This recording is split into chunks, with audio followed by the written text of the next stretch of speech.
Chris Avalon Unfiltered, bitch.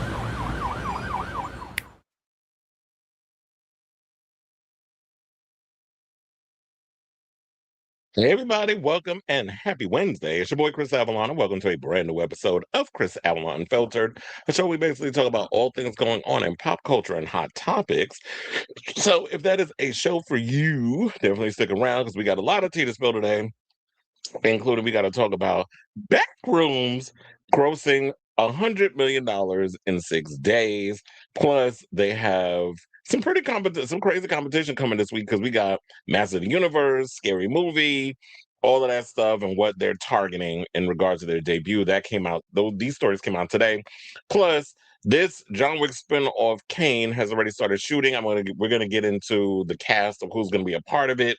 I'm pretty much excited over that. Plus, we got to talk about the Michael Jackson biopic heading to streaming next week. If you haven't you haven't caught the movie yet. It's already so far made 850 million at the box office. With it going to digital and everything, it'll probably cross $1 billion. Fingers crossed. We got to talk about Cassie. Now, there was this story did come out yesterday, but it started making national news, national news because it's America. So it started becoming a big thing today that Cassie has moved out quietly out of the United States and don't have no plans on coming back amid all this whole Diddy drama.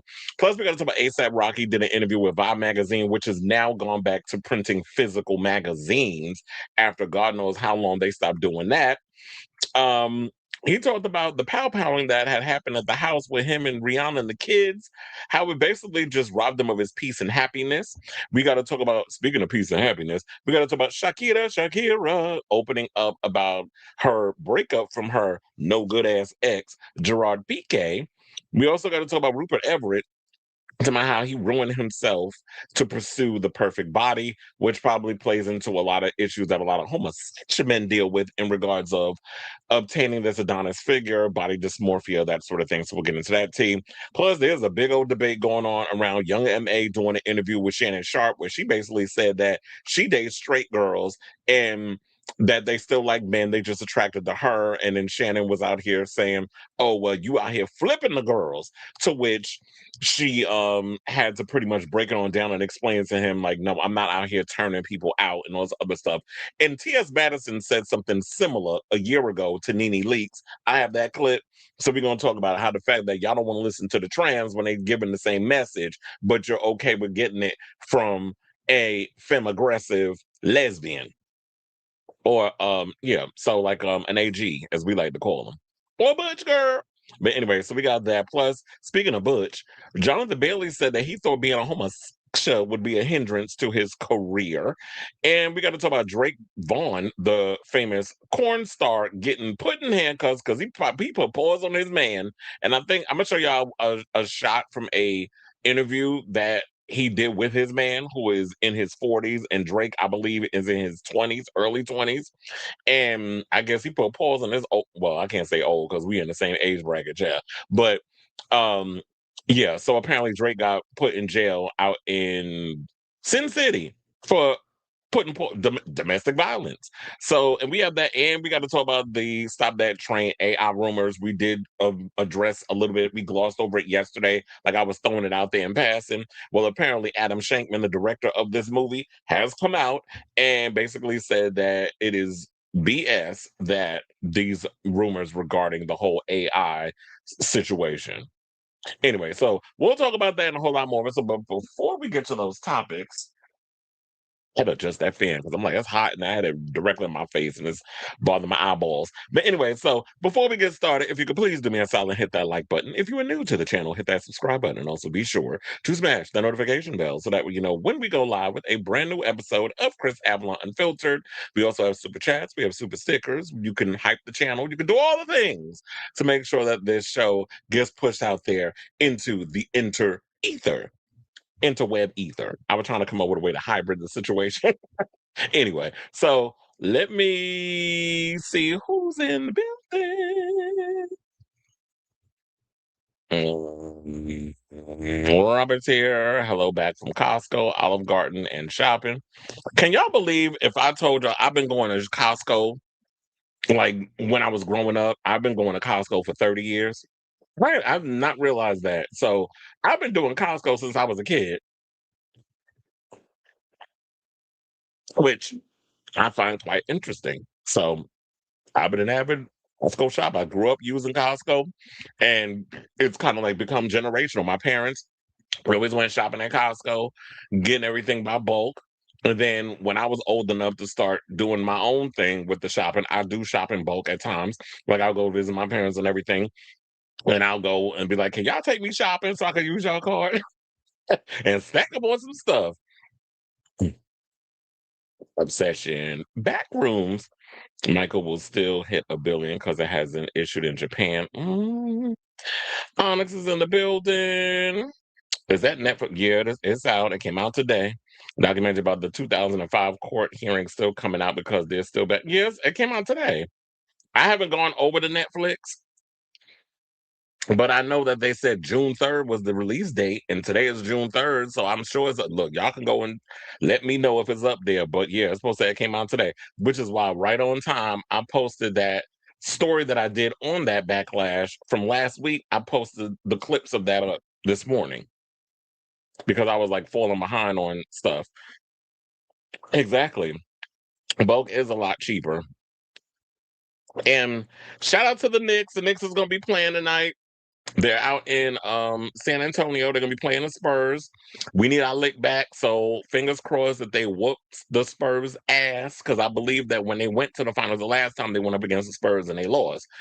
So we need this rematch and we need this lick back. And I noticed that the economy in New York has definitely gone up because of the whole Knicks situation. I'm just afraid that when we win, y'all going to sit up here and destroy Manhattan. So, I mean, I don't mean to laugh in that way, but it's like, can we please not do what they did out in Philly and all the other states when they win? Can we not do that to Manhattan? Well, we're gonna see if the NYPD gonna do their damn job instead of y'all only time y'all want to put pause on people if it's ICE. That's the only time y'all want to knock people out. But I'm excited, but I'm also a little, because when I'm still thinking my exit strategy when I'm going to try to leave MSG after these games. So this is a good time to be, a part of the movement, a part of the moment. The fact that I get paid to watch these games where people paying money out the wazoo. And I heard that the game tonight, the watch party at the Garden, is sold out. So they probably opened up all the floors. Because before, when we used to do the watch parties, it would only just be the sixth floor. And the fifth floor, normally we have the benches and everything now. That's where Celebrity Row and all that other stuff is. But they take all that out because I don't think but I mean, and then also it's hard to like watch the big jumbotron, so I'm sure they're still not gonna have that. So I think all the floors gonna be open at 6, 8, and the bridge, which is perfect. And because then it's within eye line of everybody could see the game and everything. And tickets is mad cheap for uh the Knicks. The watch party. It's like $10 they charge you for that. And well, no shade, but that's the only time I noticed that the real Knick fans, the ones that can usually afford the tickets, y'all be the ones that be up in there, don't know how to fucking act. So while I love the fact that we have these watch parties, I'm gonna motherfucking nerves. But anyway, without further ado, let me head over to let's start getting into the show because I actually want to try to finish this show before the game starts. But if I miss a couple of minutes, it don't matter because I'll just be able to come in, the game will be on, the scores will be up, all that good stuff. And if I miss any of the extra stuff, I just catch the highlights online. So let's get into let me hit my banner and let's get into topic number one. So even though we congratulated Backrooms yesterday, I guess we can because it's the number one movie in the country, all that good stuff. It's really taken a lot of people, particularly Gen Z, by storm because Gen Z is definitely loving this movie like they're loving Obsession. The good news of it all is the fact that it is in 6 days reached $100 million already at the box office. So A24's Backrooms has cleared a major box office milestone in record time. The buzzy horror movie from YouTuber Caine Parsons will hit 100 mil on Wednesday after just 6 days of release. Most art house releases are lucky to surpass that benchmark by the end of their box office runs, especially in this current fractured movie-going landscape.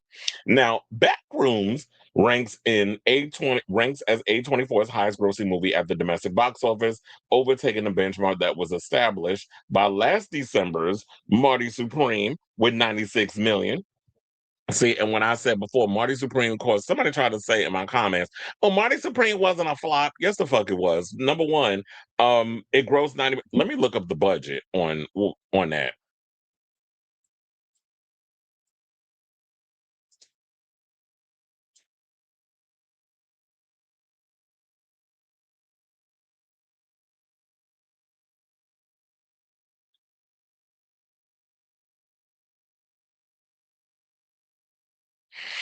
Okay, so it said production budget 70 million, global box office grossed over 191 million worldwide, break even target due to the hefty budget and marketing. Excuse me, and I'm looking at the financial overview. Break even target due to the hefty budget and marketing spend. Analysts estimate the film required around 140 million to 150 million globally to become strictly profitable to the studio. Okay, so it made a good amount of money, but it could have made a little bit more if it wanted to knock it out of the park for it to be like a huge hit. So made his money back. Good for them. It's still a flop. Anyway, so they also said that because I guess, Timothy Chalamet was in it, that probably helped. So it was, and then they said last weekend, Backrooms shattered expectations by launching to 81 million domestically and 118 million globally. The film secured the largest debut ever for A24, more than tripling the record of Alex Garland's 2024 thriller Civil War, which I told you I liked, which came in at 25.5 million. It also delivered the biggest start in history for an original horror movie. Meanwhile, Parsons became the youngest filmmaker ever with a number one film at the box office because he's like 20 years old, and the last person to do it was Josh Trank, who directed Chronicle back in 2012. He was 27 when his movie was one of the biggest grossing box office phenomenons at the box office. So, then it said, given the unprecedented level of business, it's unclear just how much the film will earn in its sophomore outing, although analysts are predicting a haul of 48 million and 50 million between Friday and Sunday. And of course, they have like a scary movie coming out. Sidebar, I heard that the script for, since we're talking about Scream or scary movie, Scream 8, I heard the script is already done and they're looking to release it. Did they say July of 2027? Which I think is kind of crazy. But I don't know if I want y'all. I don't know if I'm comfortable with the whole slasher coming out in the summer. But whatever works, I guess these days it don't matter because horror movies be doing well around this time, whenever you release them, depending on the IP. And yeah, so I heard that the script is already done and they're looking to, I guess, drop it sometime in 2027. I have to look further into that to get more information.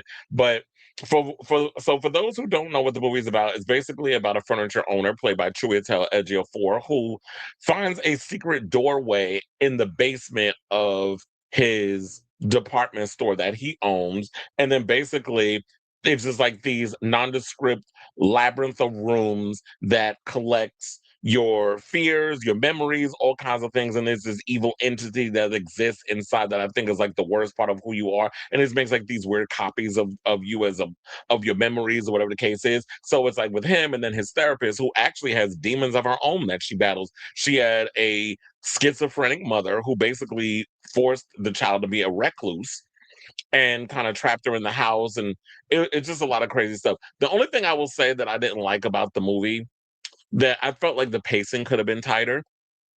So I wish that there was a way that they could have just had to find a way to make the pacing a lot tighter in what they were doing, because there were moments where I think Caine was so fascinated by the set design of like all the little things. Like you had like this person, I don't know if it was a person or a mannequin, whatever, that was like melded into the floor. You would see like sneakers and things that was kind of half into the floor, half out of the floor. So it was like all these different designs that I think he was so fascinated by. He wanted to show it all that it could have just been a lot tighter with the pacing. So that was the only thing that kind of annoyed me with the movie.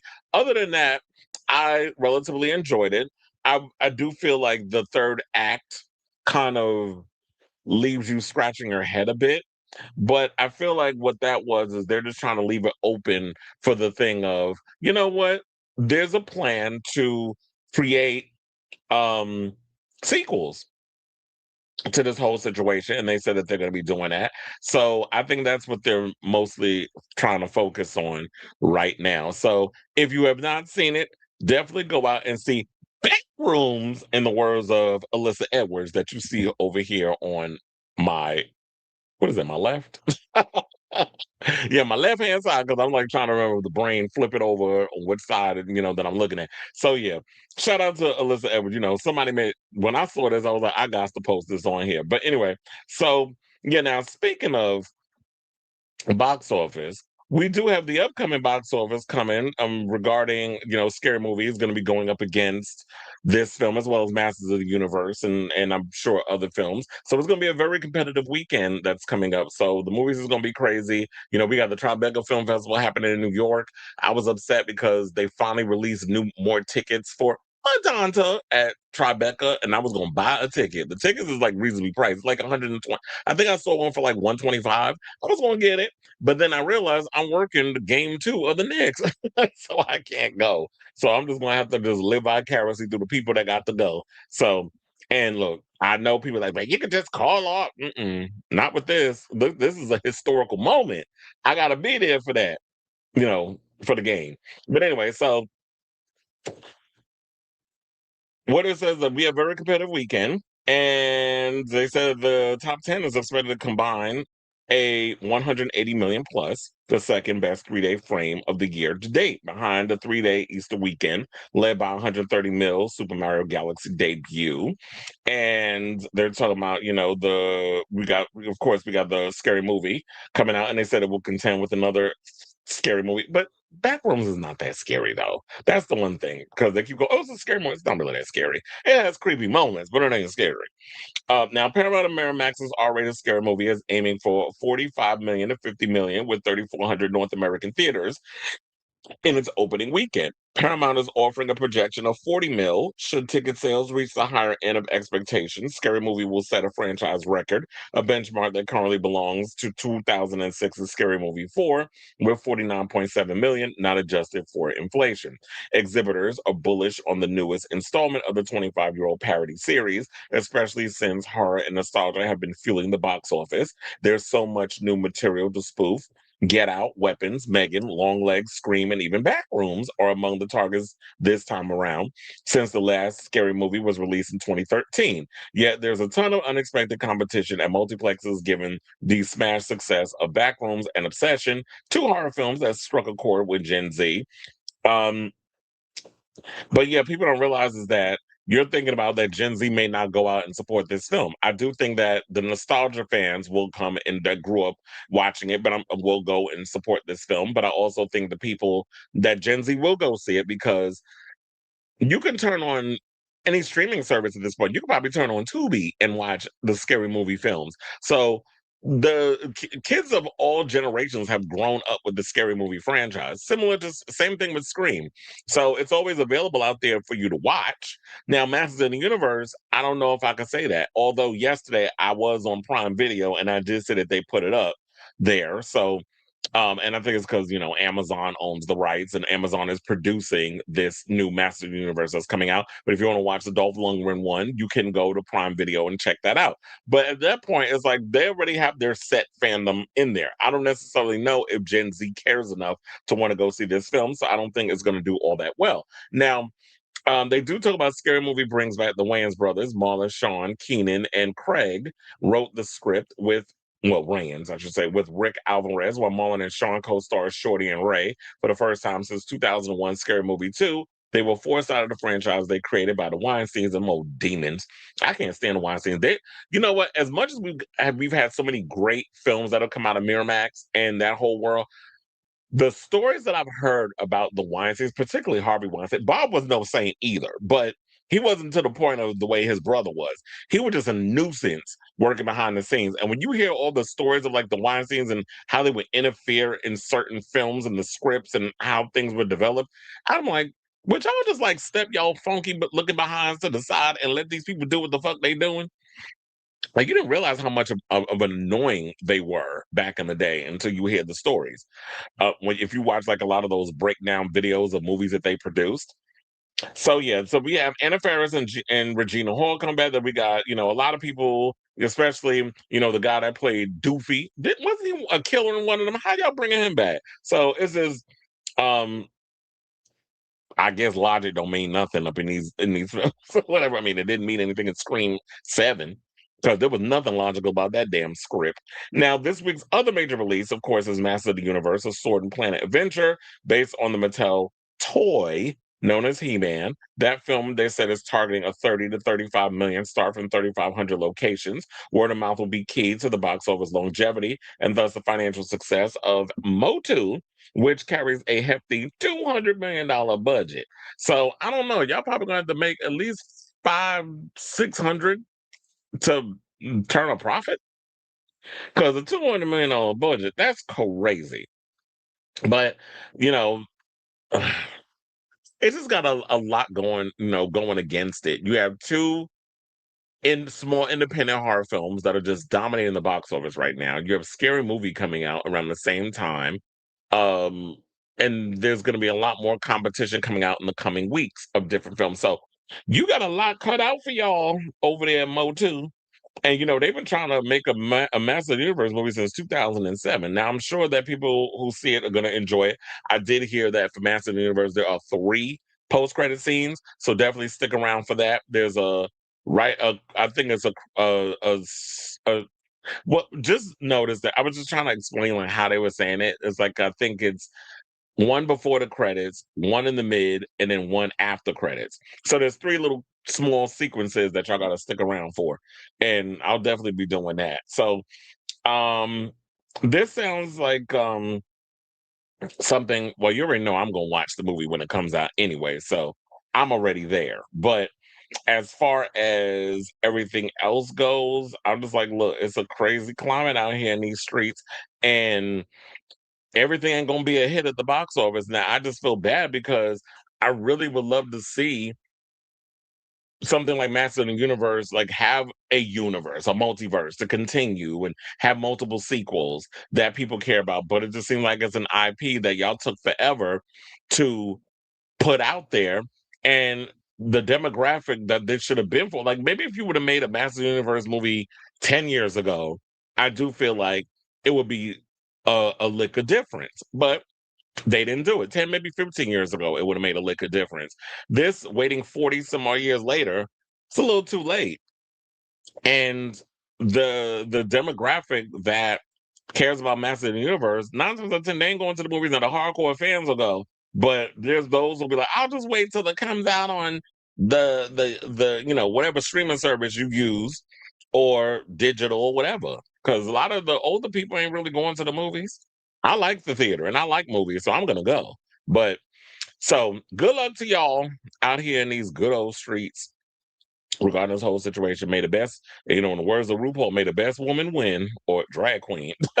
So I say all of this to say, what do you guys think of this story regarding, Backrooms grossing, crossing $100 million in 6 days, and that this big uphill battle that, well, the competition is going to be coming out this week, and the fact that Master Universe is probably going to get lost in the shuffle. So, whatever your thoughts are, and it seemed like all the other 3 movies versus Masters of the Universe, all those movies were produced on a cheap. I'm sure that it wasn't a lot of money for them to produce a scary movie. Like those type of films are cheap to make. So, let me know what you guys think of this story in the comments down below.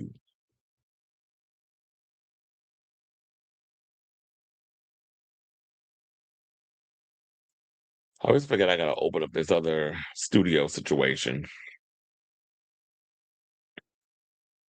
Gen Z does go to the movies, but it has to speak for them, and the thing means speak to them and feel marketed towards them. Most movies didn't have a Gen Z feel. They love films that aren't cross generational.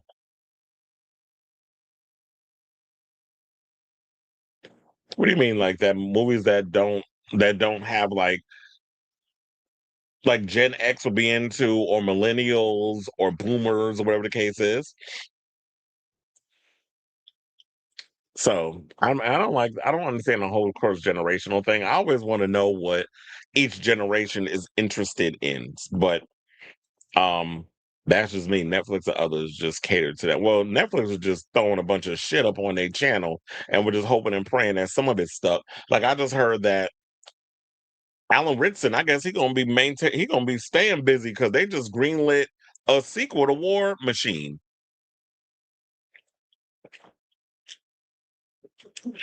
that I guess it was really popular over on Netflix. I mean, I saw it; it was all right. The action was good. The story could have used some work, but 9 times out of 10, that's usually a lot of Netflix's stuff. Story's a little weak. Action is cool. Adante said, I enjoy Backrooms, but I wish it leaned into more ominous music. But to me, the plot, especially towards the end, was a bit rushed or thrown together, but I enjoyed it. Yeah. But I'm good. But I'm all good with horror in the summer. But I just hope studios don't neglect releasing. Yeah. I mean, we got to see what's going on in regards of what movies coming out for. First of all, I want to see that Ice Cream Man trailer. I mean, movie. Did y'all see the Red Band trailer for that? I was like, this is disgusting. You know what it reminded me of? Have y'all ever seen that horror movie called Cooties with Elijah Wood, where basically the kids all went crazy? I think it was like a zombie apocalypse or something happened with them, and the kids all started killing. That's what it kind of reminded me of. But they always do movies with like killer children. I always find that fascinating. But Cooties was funny and scary. So they threw a lot of the comedy in with the horror. If you haven't seen it, I think it might be on Prime Video or just look it up. Where Elijah Wood played a teacher and the kids all went mad. But yeah, this movie, I'm like the kills and stuff they was putting. I'm like, this is disgusting, but I am here for it. And you got to have some other kids that's just like, what I guess that's Eli Roth's children and a bunch of other kids in the town because he does play a character in the film where the kids basically are just like they see something suspicious going on and they haven't. You have to have some kids that don't, excuse me, take the bait and eat the ice cream or whatever that makes them turn into like these ravenous killers. Rob Zombie basically even revealed that his Halloween films was what Weinstein wanted, aka they want movies made for them and awards like Oscars. Well, Rob Zombie's Halloween is definitely not getting nominated for an Oscar. One of the things that annoyed me about Rob Zombie's Halloween is he gave Michael too much of a backstory. I've said this enough times on this show. And I'm like, yeah, when y'all decided to make his mother a stripper, his sister was a whore, the baby was whatever. The stepfather was just a nightmare. So y'all had to make him come from a broken home in order to justify the things he was doing, where he was killing animals and then eventually people, because he was at his wits' end and people was picking on him and he was being bullied. I'm like, no. I thought it was way more interesting to make Michael sort of like this evil force of nature. He kills because that's just who he is. It's a part of who he is. And sometimes when you don't explain the reasoning why people do what they do, is way more scarier than give them a full 8-page backstory. And people don't understand that. And I think my overall issue that I've always had with Rob Zombie, he always creates the same trailer trash characters in every damn movie he does. So but I do love his devil. I did love the Devil's Rejects, House of Thousand Corpses. Like I like when he did the stuff like that with the Firefly family. Like I liked all that, but anything outside of that was like Amazon can afford to have a movie studio that can take because the studio isn't. No, it's yeah, it's basically all the shopping and stuff that we do. You know who's another one that can sustain you know, losing a lot of money because of their business endeavors on the side. Like this is like a hobby to Jeff Bezos. The same thing you can say with Apple. Everybody knows they make their money from the watches and the cell phones and the tablet. I mean, the iPads and all that other stuff, all the tech. They make their money from that. It's not necessarily the studio, so they can afford to throw a little money around. I prefer that versus then the nightmare that's what's becoming paramount because the latest shit that's going over there with glasses and her ruining 60 minutes. Basically, having a movie still is a tax write-off, among other things. Oh, if anybody loves a tax write-off, it's Jeff Bezos. I feel Master of the Universe should have been released during the damn Marvel boom. Yeah, exactly. That would have that would have been the smartest thing to do was to release it back in the days before we got Guardians of the Galaxy. Because when you look at the tone of Guardians of the Galaxy and everything, it's definitely got that Masters of the Universe vibe. When you look at Thor Ragnarok, it's got that Masters of the Universe tone and style to it. If Chris Hemsworth was never cast as uh, Thor, he could have definitely played He-Man. So y'all waited too little too late. So now it just feels like it's nothing new and fresh and original that's coming from that because we've seen it already. Courtesy of James Gunn. Yes, Noah Centineo was originally supposed to play He-Man, but then the studio, I think he was signed to when Netflix was going to be doing a Master Universe movie. That didn't work out. And then he moved on. But Noah Centineo looked like he got a good career going because he's going to be in Street Fighter. I don't know how well that's going to do. He's playing Ken. He already just played John Rambo in the new Rambo movie. I think they're still filming that in Thailand. So he's moving into the whole action movie direction. So Noah's doing good. Noah was the original He-Man when Netflix had it, but Netflix waited too long. I did not like the night. How dare you? I mean, um, I was a little kid when that movie came out, so uh, how old was I? I was like 6 when that movie came out. So I guess because I was a little kid, I liked it, but I could get it if like we look back on it, you're like, oh my god, this movie is so damn cheesy. I think Gen Z likes stuff that is more niche and psychological, but I'm a late millennial to early Gen Z. No, I think you are correct because we discussed this yesterday. It's funny how you're saying that because we were saying that yesterday.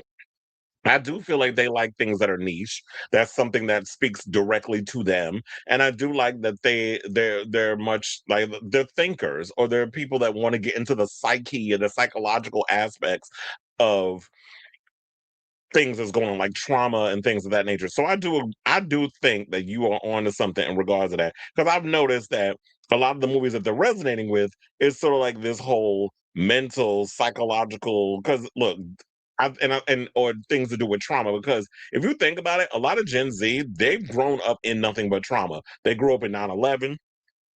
They grew up in, that whole era. They grew up in like the shootings, the Columbine shootings, and like millennials, Gen Z, they all kind of grew up in that. And even if they weren't around because of Columbine or that was before they was born, we have had how many shootings and school powwowings in the United States? So that's been going on for almost 30 years, even more.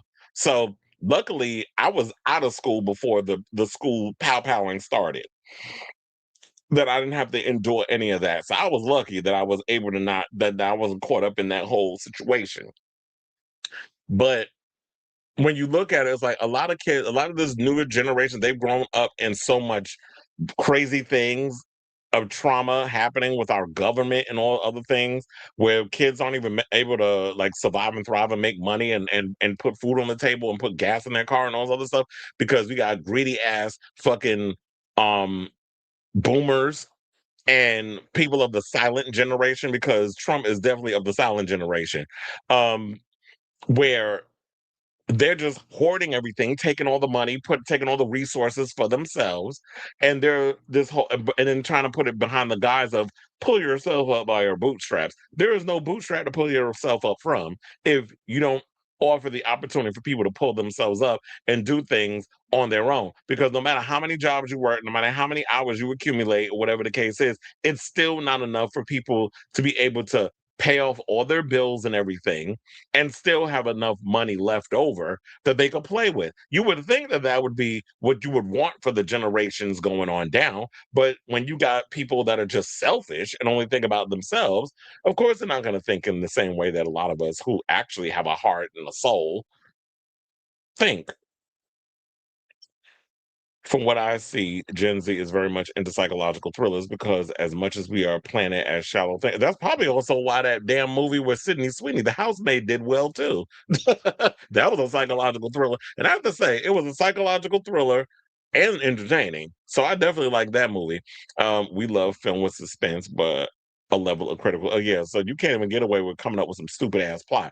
There also has to be a way of like There's got to be some social commentary. There's got to be some critical thinking. All of that added up in there, which is why a film like Backrooms and Obsession are doing great because we like to have the crack the code on something. Well, I just hope that the Zuckermans who are writing that new Scream 8, y'all better take that into consideration because there better be a good motive with this third act because that is what has kind of been the norm with this whole thing. We want to be able to crack the code, and that's what it was when I was watching Backrooms. I was trying to take it all in and understand like what was going on, and how was this whole backroom situation created, and all the little things that goes on in there. I'm always fascinated with trying to figure all that stuff out. In other words, we love a good conspiracy theory, which explains why Taylor is extremely popular with her little children. Shut up. And you know what's funny? She always try to act like, well, I'm just finding annoying that people sit up here and think I be doing Easter eggs. I was like, girl, because you fucking do. Stop it. There's nothing I hate when somebody tries to play in the face of their own damn fans. It's like, ma'am, that is exactly what you be doing. You sit up in there and you try to create this whole little scenario where people have to sit and decode everything you put together. I thought the point of Obsession was obvious, but I've seen some takes, and I guess not. Backrooms is more heady. Yeah, Backrooms is a very heady film, but Obsession was basically what we were saying yesterday. Obsession is literally about it's a conversation that I think speaks to Gen Z, where young men are having a hard time courting girls, asking them out, wanting to date, that sort of thing, and they feel like the only way they can build up the courage to get a girl or ask her out, you got to throw in the dark magic angle. So you got to throw in the supernatural aspect, which plays into the horror thing because real life can be horrifying. So I like the fact that you can take that whole and look, the story of Obsession has been told 8 million times in many different ways. However, this is a unique way of taking this story on. But yeah, Backrooms is very heady. Of course, hiring Jared Leto, the film had to lose its camp. Well, I heard it's very campy. I heard it leans too much on the camp. The fact that they say it's way too jokey at times. Even when you have those serious moments, they have to throw in like a little joke to its detriment. And I feel like that a lot of the critics said that hurts the movie. I mean, I'm going to go see the movie and determine for myself if there is some truth in what they're saying. So Jared Leto, I do think that he leaned heavily into the comedy and stuff as well. And everybody's saying, from what I've heard, he's not the problem. Everybody's saying it's overall, at times, the movie could be all over the place. So even though Travis Knight is a good director, whatever, I think they say at times tonally it could be a little all over the place. It doesn't know what it wants to be at times, especially they said the first 30 minutes is a little bit in. So, but from what I've heard so far, they said I mean, all the good. There was nothing but positive responses and reports regarding Jared Leto. There was nothing negative about him. And that's one thing. Say what you want about Jared Leto, and yeah, he can be problematic in a lot of ways, but you have never heard anybody say that he was a problem as in like his performance. He always delivers in the performance department.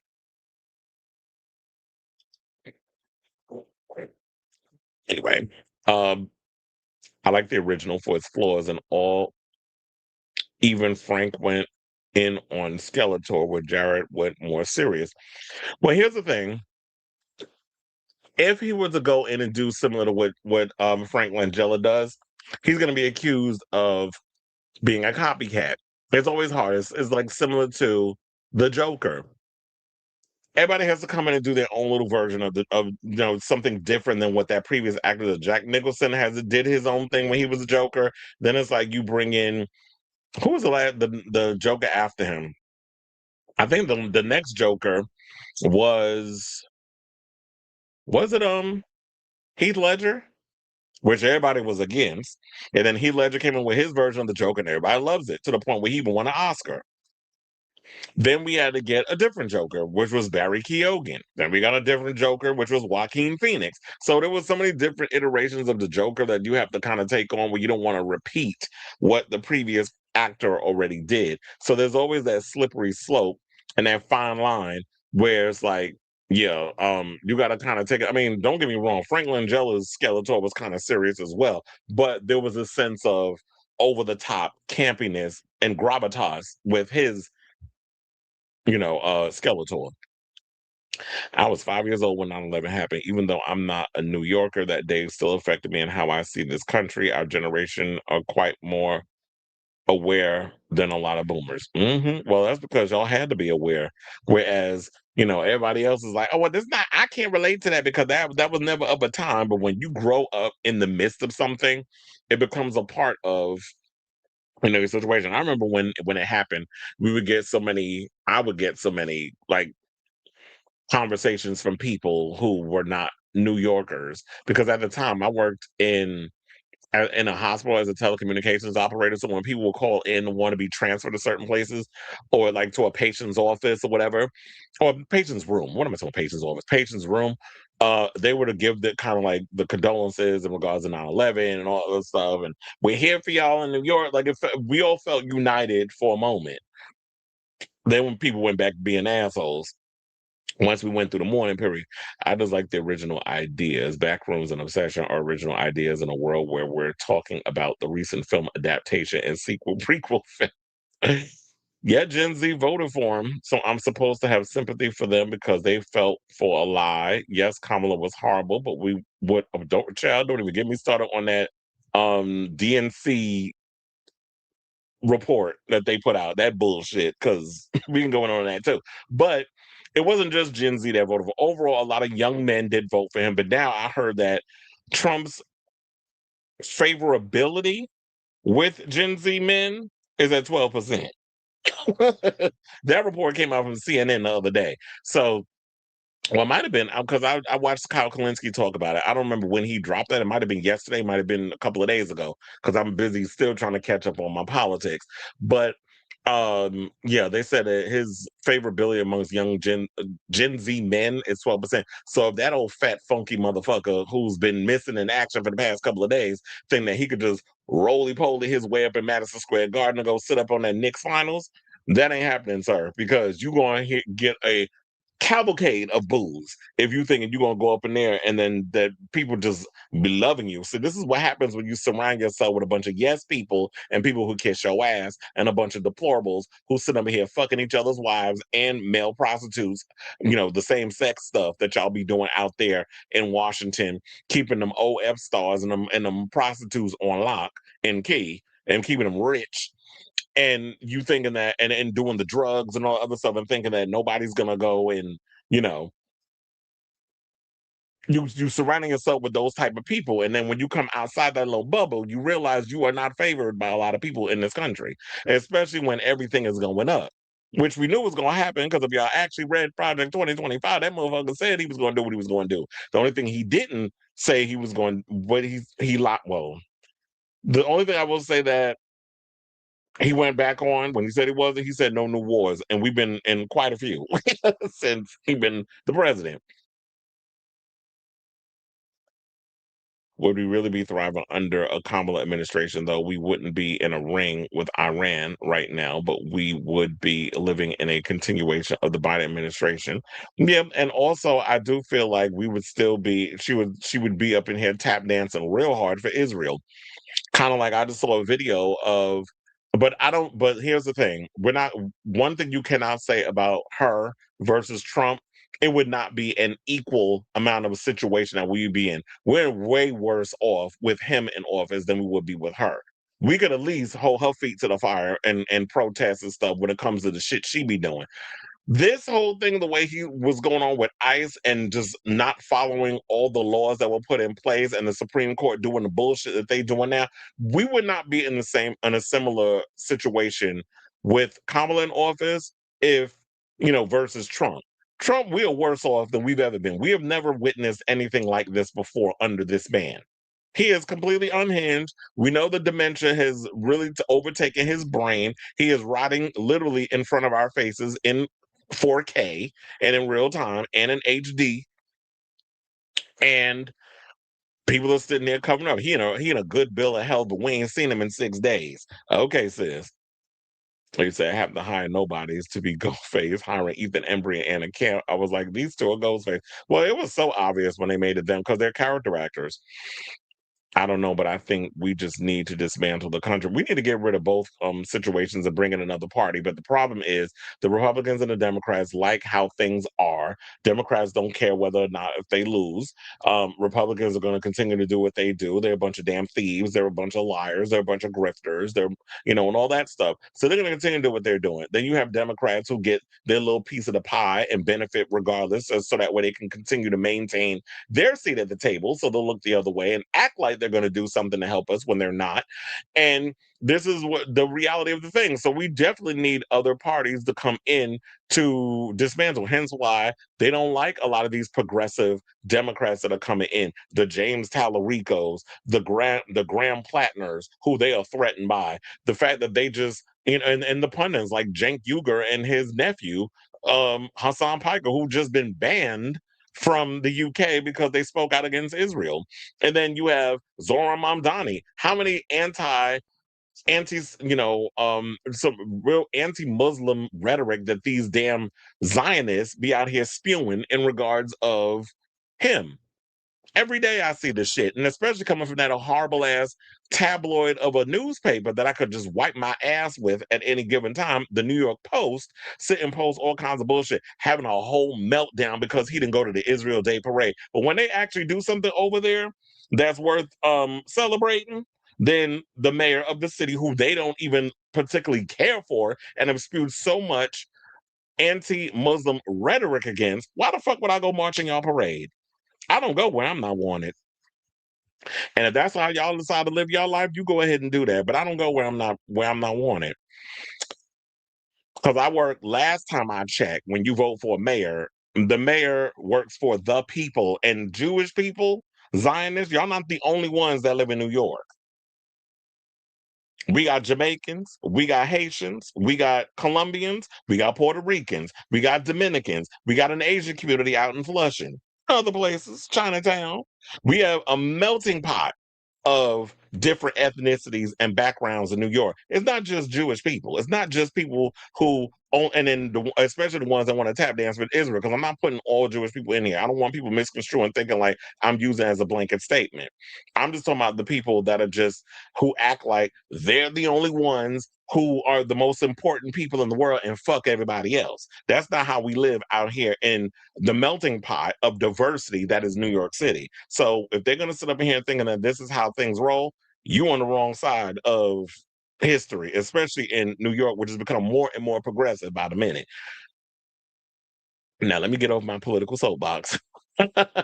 In my opinion, obsession is about autonomy and how men are willing to take that away. Yeah, and that was another thing too, is the fact that you took away that woman's right to want to be with you. You decided because you wanted her and you didn't have the balls to want to pursue this girl that you had a thing for.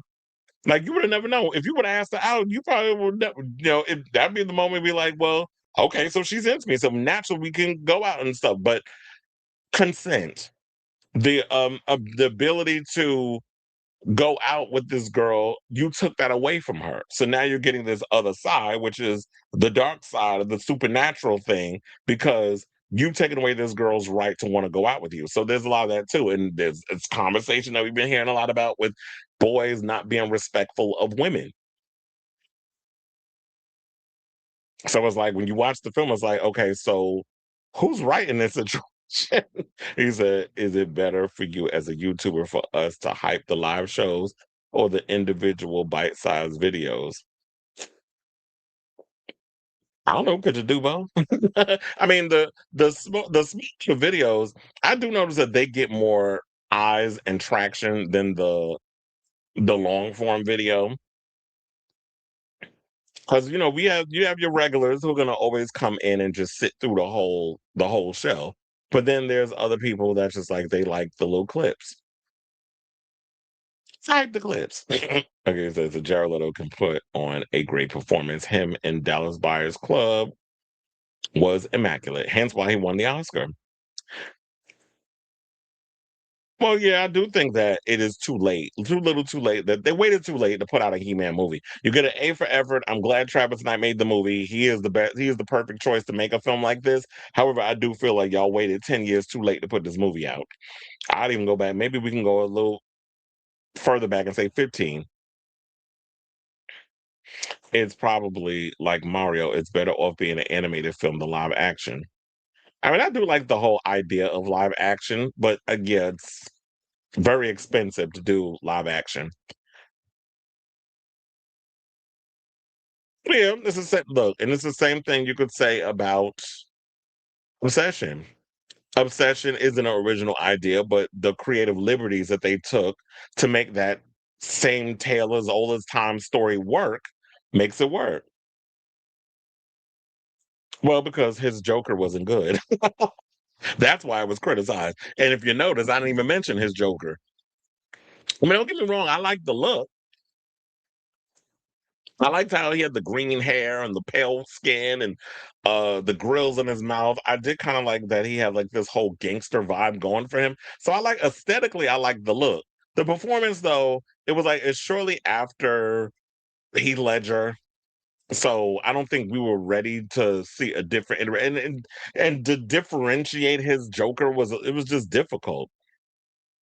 I just think at this point, when it comes to Batman, can we just like leave Joker in the back burner for a while? And can we explore different villains or whatever? Because we do not need another thing with another Joker. We've seen, I feel like in every Batman, there's always been a Joker character in them. So can we give him a break and bring in other characters? I know he's immensely popular, but let's give other people a chance. Kind of on topic related. Why am I just now realizing that Taylor Swift is only reason a song for the Toy Story. Well, you talking about releasing a song for the Toy Story 5 soundtrack because it's a weak year for best original song nominations at the so maybe it's a business move. Yeah, because I don't know any songs that's out right now that could be Oscar contenders. I mean, look, it's still early. The Oscars not until 2027. So there could be other songs that we're getting that's gonna be coming out that might be good, but we'll see. Did say in order for the economy to get better, we need to go through a 2-year recession. The 2008 crash should have been a complete depression. Every time a recession, they don't want a depression. We need the dollar to. Oh, it's coming. Don't be clear that time is coming very soon.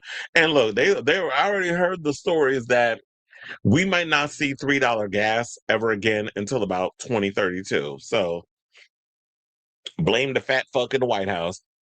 Cankles. Black Love is in the building. And it's only Tom Taylor wrote it and owns the masters, with Disney obtaining a license, not Universal Music Group. Mike Nellis admitted he had a horrible economy, but it was only a pinch because it was everything open up. And for 3 years, the businesses wanted the money that they lost during COVID. So, and now we got Ebola running around.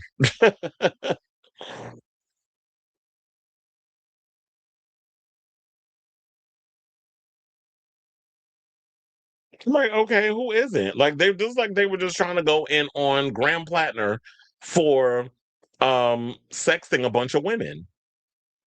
Okay. They all were I mean, it was consensual. What are you upset about? Meanwhile, y'all out over here moving the goalposts and electing PDF files. The math, the optics of the situation just doesn't make sense. Y'all move the goalposts for sexual abusers, but you got a problem with someone who likes adult cinematography. Who the fuck does it? Because I guarantee you, all those people that's judging, I'll be like, right now, pull up your phone. Let me see your history. Because if you're gonna sit up here and try to act like you got nothing but Disney shit up in your phone, use a damn lie. Because I know you be looking at porn, all kinds of weird shit. And a lot of times when it comes to Republicans, they love the tranny porn. So if we're gonna sit up in here and try to talk some mess, let's do it. Let's match it. Because I ain't no shame in my game when it comes down to it. And of course, with Hassan, I'm sure he has no shame in his game too. Y'all always try to make like sex is the worst thing on the planet because there's such a deep rooted shame when it comes to sex in the United States, and it's sad.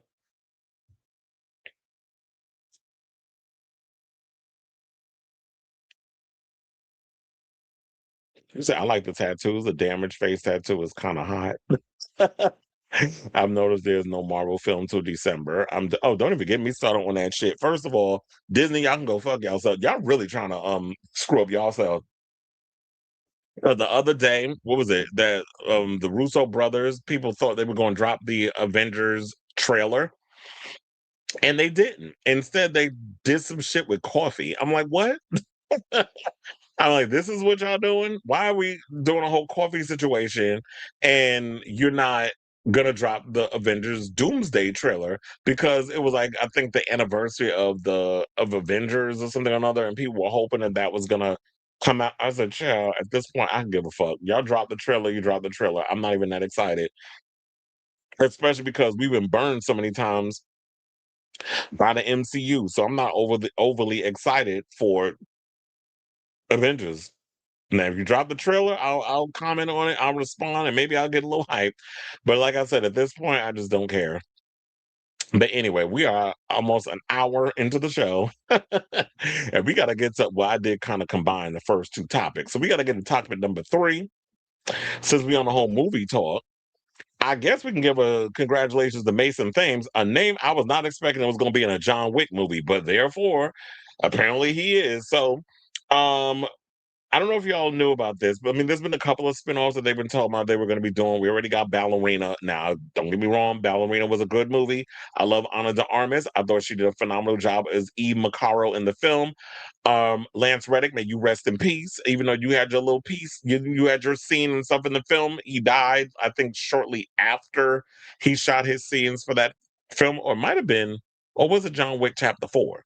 I can't remember. I think it was actually Ballerina. He did a couple of scenes and stuff in there. But anyway, so we had Ballerina. Ballerina was good. Unfortunately, it didn't do that well at the box office. So now they're giving a spinoff for Caine's character, played by Donnie Yen, who y'all remember was the blind assassin in John Wick Chapter 4. So he is getting his own movie, which he is directing. I don't know if he wrote it. But Mason Thames is about to be in the film, and Mason Thames, I actually like him. I liked him ever since he was in the Black Phone. He was good, and that was the first time I think I've seen him. He was good in the Black Phone. Black Phone 2 was ass, but he was good enough in the film. Then he's also on How to Train Your Dragon, the live action one. He did the first one. They just finished shooting the second one, and so now he's about to go and shoot this new movie with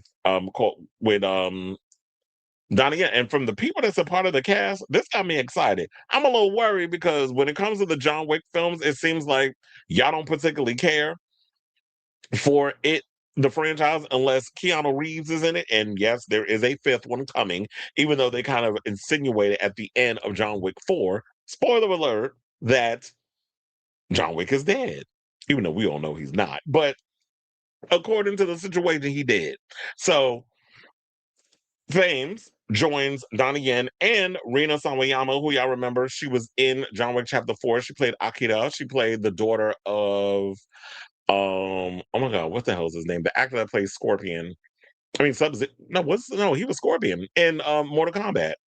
So he played her, she played his daughter in the film. Now remember, during John Wick 4, Donnie Yen kills off her father. And then at the end, the post-credit scene, she's going through the crowd after he becomes free from the high tables, obligations, and all other stuff. She goes to kill him. Hopefully, she changes her mind because I don't want Rina Sawayama to get killed off. She was a good. I did like her character in John Wick 4, and she could definitely fight too. Because that action scene sequence that she had in the film, when the high table goes to Japan and look for John Wick and invades um the Continental in Japan, that whole sequence was crazy. So I like the fact that Rina Sawayama is getting acting roles, so that's cool. I just need her to get back to the music. But I know she's had her little drama because of that cunt Charlie XCX, and apparently some mess that was going on between her and her man and all other stuff behind the scenes that has been an issue allegedly with the music. So I think it's been affecting her music in that way. But anyway, so besides that, we also have Dacre Montgomery, who was in Faces of Death. I still have not seen that movie. I know it's available on digital, I need to see it. I haven't gotten around to it. I think it's supposed to be coming to Shutter as well, but I don't know when it's going to come to Shutter.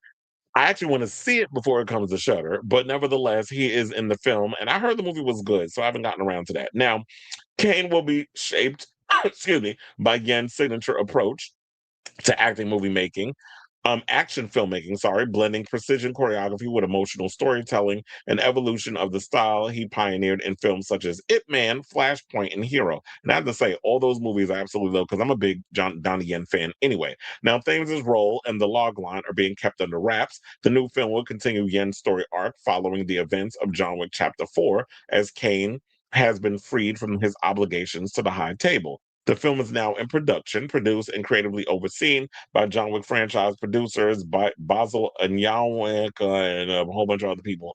Um, they said Yen will also serve as an executive producer on the project.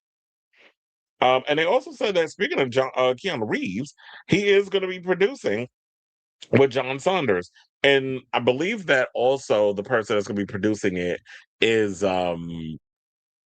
Chad Stahelski, who is currently shooting Highlander wherever. I don't know. He might still be in Scotland. I don't know, but he's currently shooting the film with Henry Cavill. So who knows? Hopefully that Highlander will be a hit for Henry because it's been a minute since Henry's been in a movie that people actually gave a fuck about seeing in theaters. Now, speaking of this whole situation, the screenplay, which has got me kind of excited now that I'm hearing about it, it was written by Mattson Tomlin, who wrote the script, co-wrote it, I will say, with Matt Reeves, The Batman Part 2. So he co-wrote that script, and he is working on an adaptation of Reeves's created comic book Berserker and Michael McGrail. So they wrote the script on, for the film. Now, Thames, as I said, recently wrapped production on How to Train Your Dragon 2, the live action adaptation of the animated film and sequel to the hit live action blockbuster. He will next be starring in the Green Day inspired film Nimrods and Macon Blair's feature Idiots alongside Dave Franco and O'Shea Jackson Jr. Also starred the Black Phone franchise. He is represented by WME, blah, blah, blah, so on and so forth. So this sounds like a really good idea. Like I said before, I'm a big fan of action films. I'm looking forward to seeing this film. Um, when it comes out, probably be out in 2027 if they're currently filming it now. Hopefully we get like a trailer or something by the end of the year. But it's been a minute since we got some really cool action sequences and anything Donnie Yen pretty much makes because he is a legend in the action movie world up there with like Jackie Chan and Jet Li and all the icons of that era. So when that all comes on down, I'll definitely keep you guys abreast of that story as it develops, and we'll talk more about it. But in the meantime, I definitely want to hear from y'all. What do you guys think of this story? Are you excited for an upcoming another John Wick spinoff that's going to hit the box office? I just hope that they could find a way to expand this franchise. I do feel like they waited too late to expand on this. I'm saying, why don't we have a spinoff with Halle Berry Sophia? Because I definitely liked her character and her daughter, the backstory with her giving up her daughter and that sort of thing, and having John pretty much hide her away from her because she didn't want her enemies to come after her or whatever. I think there's definitely a story in that. Halle Berry definitely deserves her lead action movie moment, which she has yet to get. I'm mad that we never got to see Jinx, which was supposed to be the spinoff of, her Die Another Day character. Y'all could have given her something with that, but that didn't work out because apparently y'all think black women can't get butts and seats in theaters, especially in an action movie. I just think it has to be good. And there could have been an opportunity there for her to have her moment, and I think that it's still an opportunity for her to have her moment because I definitely liked her character when she was in the film, even though it was a little short sequence. But Halle did what she needed to be done in that movie. So whatever your so I just hope that they're able to work it. Because look, Keanu Reeves is 61 years old. There's only been so many times he could be around here flipping people before them bones start aching, and you already saw that he was struggling. The more you watch the other films, as the sequels progress, you could definitely see he was tired. So let me know what you guys think of this story in the comments down below.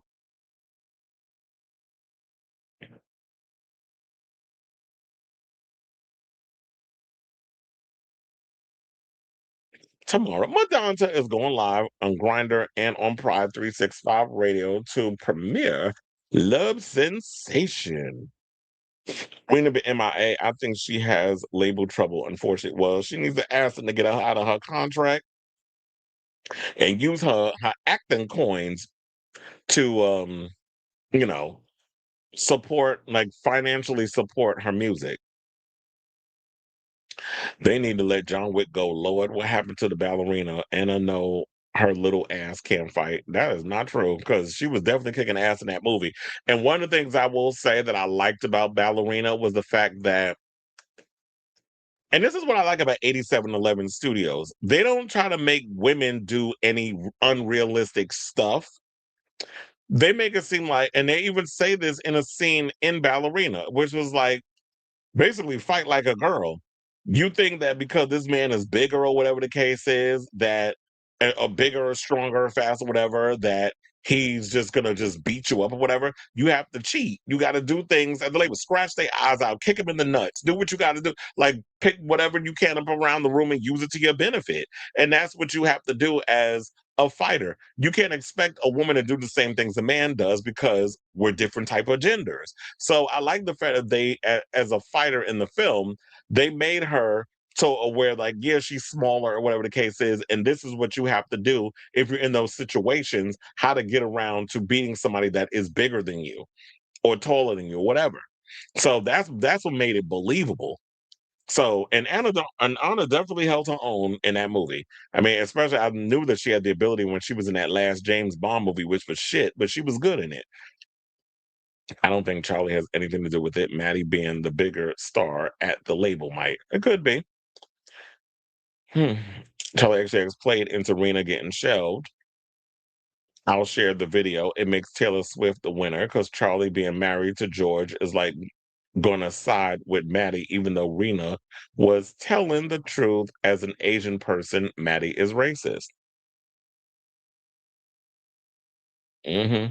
She hates Maddie Healy because he's a weird racist. See, we got two people saying it. Justice for Rena Saliana. I was listening to her debut the other, we were saying a few days ago, and just got sad thinking about how she was practically bullied out of the music industry. That's why I called her what I called her. I'll see you next Tuesday. The Matrix 4 was supposed to include Hugo Weaving, but he couldn't play Agent Smith because of scheduling. I don't know if they will ever. No, they are. They definitely are. I guess we could talk about what the hell's his name? The guy who wrote. Wait, he didn't direct it, right? Um, the guy who actually wrote Project Hail Mary. He's Drew Goddard. I don't know why I couldn't think of his damn name. Drew Goddard, who just I don't think he directed, but he wrote the script of Project Hail Mary and a bunch of other movies. He's supposed to be developing a script for a new Matrix movie. They've been working on that since for a month, from a month of Sundays. So I don't know what's going on with that. He said, and then when people asked him about it around the time when Project Hail Mary came out, because he was being interviewed, I think by a Happy Sad Confused podcast, he said, yeah, he's still working on like the script. He's busy, but he's just like working on trying to put it together. I do think at this point, y'all need to just bring in new characters. It's kind of like what I've been saying about Star Wars. Let's not just be focusing on uh the Skywalkers and everything. Like explore new worlds or whatever. They need to do the same thing with the Matrix. We don't need another. Well, if you're gonna bring in Neo, I do think that you need to find a new Neo, as in like just reinventing that character, and not just have to rely on. Oh yeah, let's bring Keanu Reeves back because y'all brought him back in that last one, and that last one was ass. Charlie hates Taylor Swift, but she gave you a chance to major exposure when you opened for her on the Reputation Stadium tour. So basically, she's ungrateful. Not you saying it's not true. It was cute.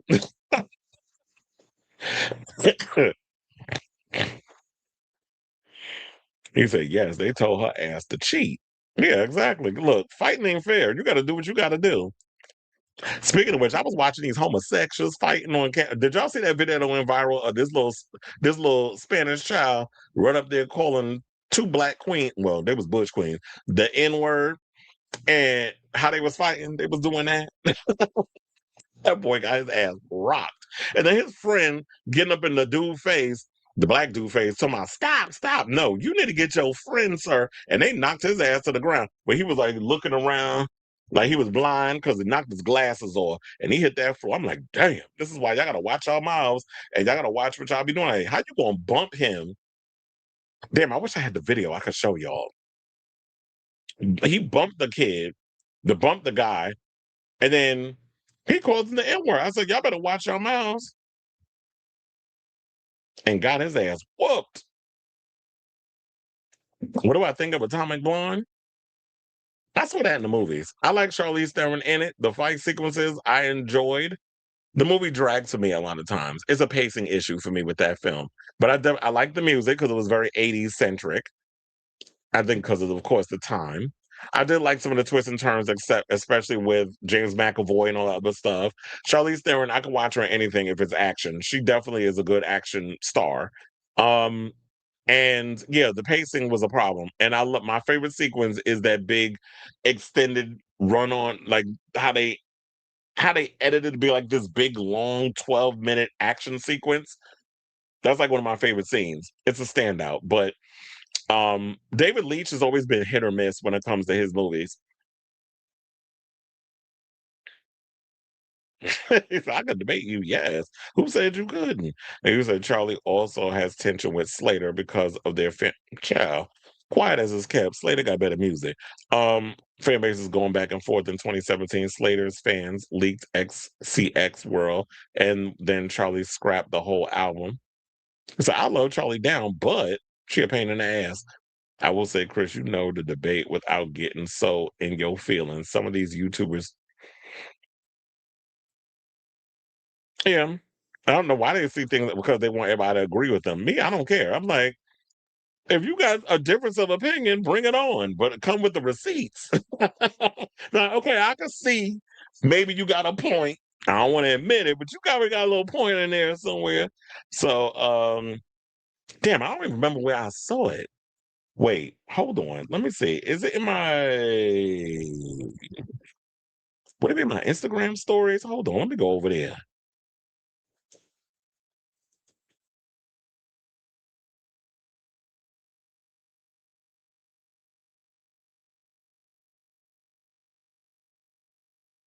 So I got a lot of stories up in here.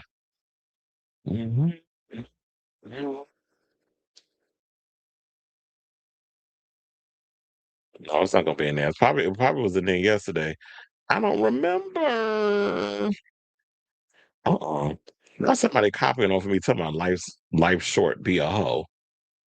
But actually I said life short suck a dick.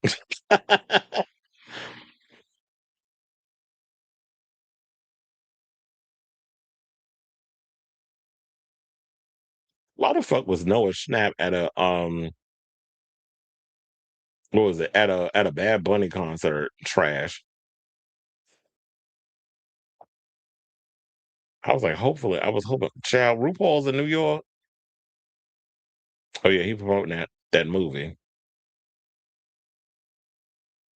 Damn, if I come across it, um, we'll talk about it tomorrow or something. I don't know, because I wish I could find it. If I would have known, I'd have been like, bitch, that would have been a good video to show y'all with them queens getting rocked. I forgot where I saw it at though. But anyway, oh, you said, did I read this one already? Oh, you said, Rena exposed Maddie Healy for watching race play fetish porn on stage, and that's nasty. First of all, why you on stage watching that? Like, watch that shit in your room, in your hotel room, whatever. And that man still somehow has fans, and Taylor still wanted to get in that smelly man's. Okay. Because I'm sure it's about I'm sure he smelled like Morgan Wallen down there. And he said, yes, I want to see the video. It said, not them scratching like babies. And I'm not an Ice Spice fan, but even she said my government name makes people think I'm a terrorist. But being born in the year 2000, nobody thought ISIS was going to have a different meaning.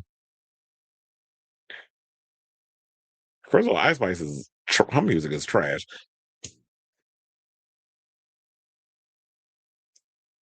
Slater has better music, but I don't want to look at her like a hater. She's very collaborative. The Rena stuff was weird though.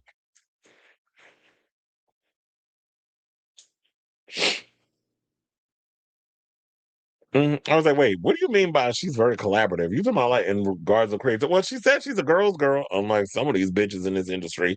Charlie doesn't give girls girl. Charlie gives hater tease.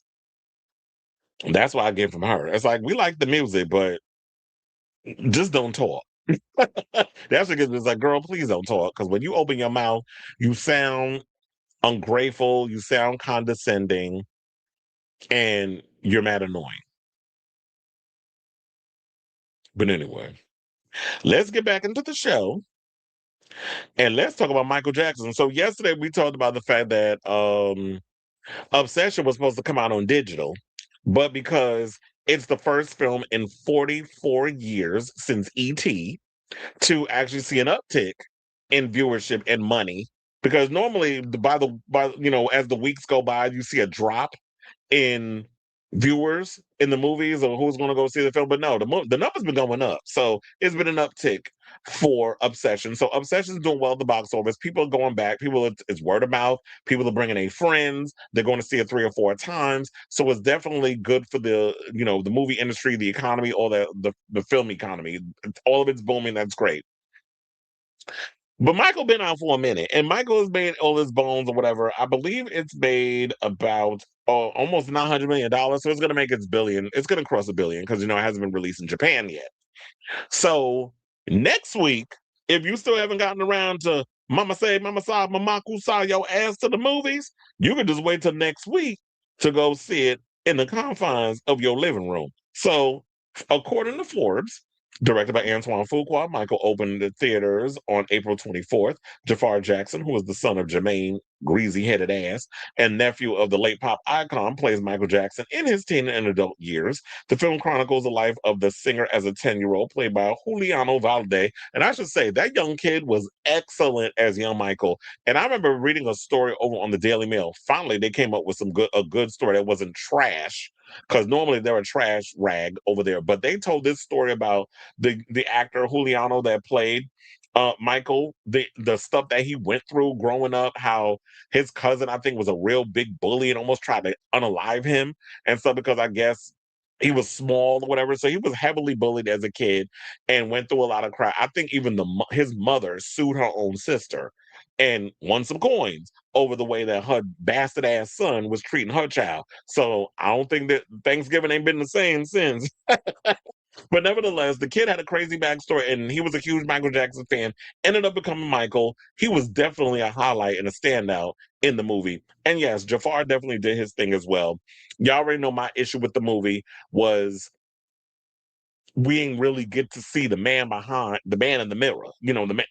To use a Michael Jackson metaphor, we didn't really get an in-depth idea of who Michael is. And I get it. He's a Virgo. We're very much a hard shell on the outside. We don't like to let y'all get a peek inside of, us showing emotion and who we are and all this other stuff. But it would have been cool to get some type of idea on like how he comes, like the creative aspect of Michael Jackson, how he comes up with the ideas that he comes up with, a lot of the issues that he was dealing with, being lonely, especially in a world where he was the biggest pop star on the planet. What is that like? I would have loved to have seen them dive into that. It didn't necessarily have to always listen. Let's just talk about the sex stuff or the molestation allegations, which I already know my thoughts on that. If you want to know how I feel about Michael Jackson, whether or not I believe that he did it with some children, all you got to do is watch that separate segment that I posted up on my page, the one about Netflix and the backlash against the docu-series that came out of that trial in 2005 that premiered on Netflix today. So you can get my overall thoughts on that in there. But in here, even if you weren't going to touch on that stuff, because they said, yeah, it took place in '88. But yeah, we know that y'all shot a third act that was going to go into the whole Jordan Chandler stuff. But because there's a part of an agreement that they weren't supposed to touch it, they had to scrap that whole third act and then come in and fill it up with concert footage, reenacted concert footage. That's what we got, similar to what they did with Bohemian Rhapsody, because the same damn screenwriter who wrote that movie wrote this one. So you pretty much got the same beats of that movie with this one. So even if they want to touch that stuff and they had to find a new way around it, at least just give us a idea of the man behind the persona. I think that would have made the movie better. And I'll even say this, even though I had my issues with the film, because of the nostalgia, because of, I grew up on Michael Jackson, because I love a lot of the songs, I'm going to buy it. So call me a hypocrite. I don't care. But I'm going to still pursue to purchase the movie because even though I had my issues with the film, I enjoyed it. I had a good time at the theater watching the movie. So but so yeah, so I didn't even finish it. I just went on a whole rant about what the movie's about, but y'all already know. It's basically it chronicles the life of of a 10-year-old Michael, and then we go on. Well, he had to lie about his age actually, in the movie. But and so it chronicles him as a kid up until the Bad album in '88. It also stars Coleman Domingo and Nia Long as Michael's parents, Joe and Catherine, and Miles Teller played John Branco, who was the only one left because as part of the own part, what was it? There was two guys that ran the estate. One of the guys, I forgot his name, just passed away. John Branco's the only one that's left. Like died, I think, last week. The other guy that was running the estate. So Lions get announced on Tuesday. Then Michael will be available to purchase on digital streaming via premium video on demand on Tuesday, June 9th. The film will be available to purchase on PVOD for $24.99 on such digital platforms as Apple TV, Fandango, At Home, Prime Video, and YouTube Movies and TV. Funny enough, I used to buy a lot of movies on YouTube. I don't buy them on anymore. Now I just get it off on Prime because I feel like when I was doing it on YouTube, it was giving me like issues or whatever. So I just stopped buying it. But then they also said since digital rentals are typically $5 less than purchase prices, Michael should be available to rent on PVOD for $20, that's $19.99 to be specific, for a 48-hour period. Because that's what they normally do. Like when a new movie comes out, it's usually $20 for the rental, $25 for the purchase. Sometimes they be clever and they go at $29.99 because I've seen that happen as well. But I think that's like if you want a UHD or whatever the case is. So yeah, so um I'm actually looking forward to seeing how they're gonna do the sequel. I already heard that they filmed like 30% of the film already because they had footage from the previous movie that they had to cut. Because initially, from what I heard, Michael was going to be a 4-hour movie. So they had to zhuzh it on down a bit. So they do have footage from that the previous movie that they didn't use. They could actually take that footage and use it for the next movie and write a script around the footage that they plan on using that they have left over. Now the question remains, when we get the sequel, will Antoine Fuqua come back? Because like I was saying yesterday, there was a lot of haters that was running around claiming that Caine, the guy that directed Backrooms, didn't direct his own movie. They tried to say that other people came in and directed the movie. And I'm like, but wait a minute, where was that energy when we was talking about that with Michael? Because word on the street was when it came down to the reshoots, Antoine Fuqua, who they named Vantoine because he was hiding out in a van because he didn't want to deal with the annoying ass estate, didn't direct the reshoots, that they had to bring in one of the producers of the film to come in and finish the movie because y'all was getting on his good root canal nerve. So, well, there's nothing good about a root canal nerve, but y'all was getting on his root canal nerve. So, he had to go and remove himself from that situation, and then there was that. Um, so yeah. So basically, I want to hear from y'all. What do you guys think of this story? Are you going to be one of the people out here purchasing this film? Also, speaking of biopics, I just heard, and I was gonna make this a story, but we could talk about it, yeah. So apparently, Shania Twain is the next artist that's gonna be getting her own biopic, and apparently they said, um, ahead of the release of her Netflix rom-com Voicemails for Isabel, produced by Sony Pictures, Leah McKendrick has landed a major new project with the studio, a biopic on global country pop star Shania Twain, which she'll direct from her own original script. Plot details of the film, titled Shania, way to keep it just simple, are being kept under wraps. We hear that McKendrick's past work as a pop singer-songwriter was instrumental in landing her the gig.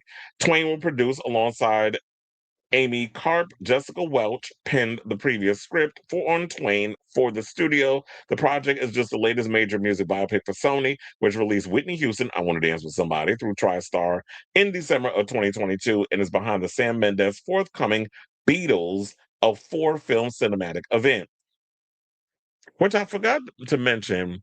The Beatles script, I believe the guy that wrote Mobland, that show that Tom Hardy been showing his whole ass on. He been writing the scripts of that, and he's been working on other stuff as well. So he's kind of been stretched thin in regards of trying to work on that show. Hence why I think Tom Hardy been showing his whole ass making that movie, because the writer, creator of the show can't be there to babysit him like a fucking child. It's like, sir, you're damn near 50. What are you doing? So um I like Shania. She definitely changed the way that country music was presented to a global audience, because when she collaborated with Mutt Lang, he basically brought like a pop type of vibe to it, which made me like country music, because I'm not a country queen. But when Shania came out with "Man, I Feel Like a Woman" and all those other songs, and I was like, okay, I like that they kind of brought like this pop rock sensibility to country music. It didn't just feel like this old twangy little vibe. Like it didn't have that old vibe. Like it felt a little more lively. It felt fun. It felt vibrant. And the fact that she kind of blended all these different sounds into country music, I definitely feel like that that's what made me like her music. I also hope that they touch on, because I love songs like Any Man of Mine. I love Any Man of Mine. I like Man Feel Like a Woman, You Still the One. Then it was That Don't Impress Me Much. Yeah, so many damn hits. I remember there's like different variants of Up. Up was like the record for me. And there was so many different variants of it, but I always listen to like the pop version of that album. I think there's like a country version, a rock version, and a pop version. But I always listen to the pop because I'm a pop child. Children of the pop music. So and I hope they touch on the drama that happened with her and Mutt, how Mutt was out here fucking her best friend behind her back, and how she got caught up in that. And it's funny because Shania ended up marrying the husband of the woman that cheated on her with her husband. Let's see how that works. So um I'm definitely looking forward to this movie. Who knows when it's coming out? And you already know that Shania has a new album coming out. It's her 7th album called Little Miss Twain. And they said it's supposed to be her most personal work of her career. That's coming on July 24th. So I'll be looking for, I'm sure they'll probably show it when it's done around South by Southwest. I do like the idea that there's a woman that's going to be behind this whole situation. So that'll be interesting. And yeah, so we're in the time of the biopic. I just wish that at this point, when we getting the Madonna biopic, because we need that. But Madonna, can you let somebody else write your story? So trying to be a control freak, sis, because we want this damn film. So yeah, yeah. So with all that being said, let me know what you guys think of this story in the comments down below.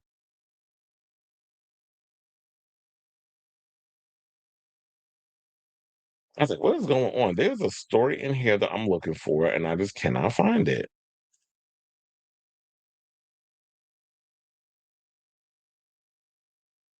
It's the wait, hold on.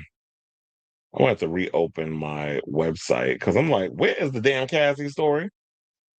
That's supposed to be the next topic.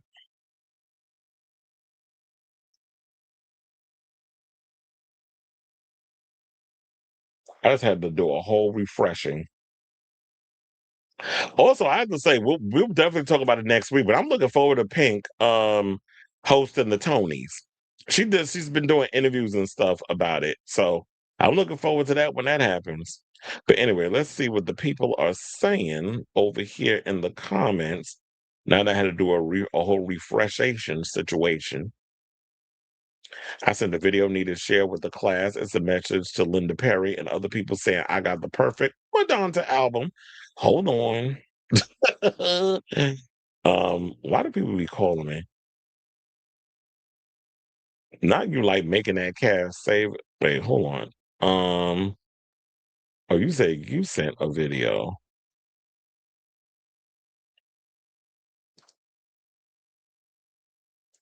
Hold please. Okay, we'll bring it up. Um, you know what? Hold on. How do I go back into my own thing? Ma, ma, ma, ma, ma.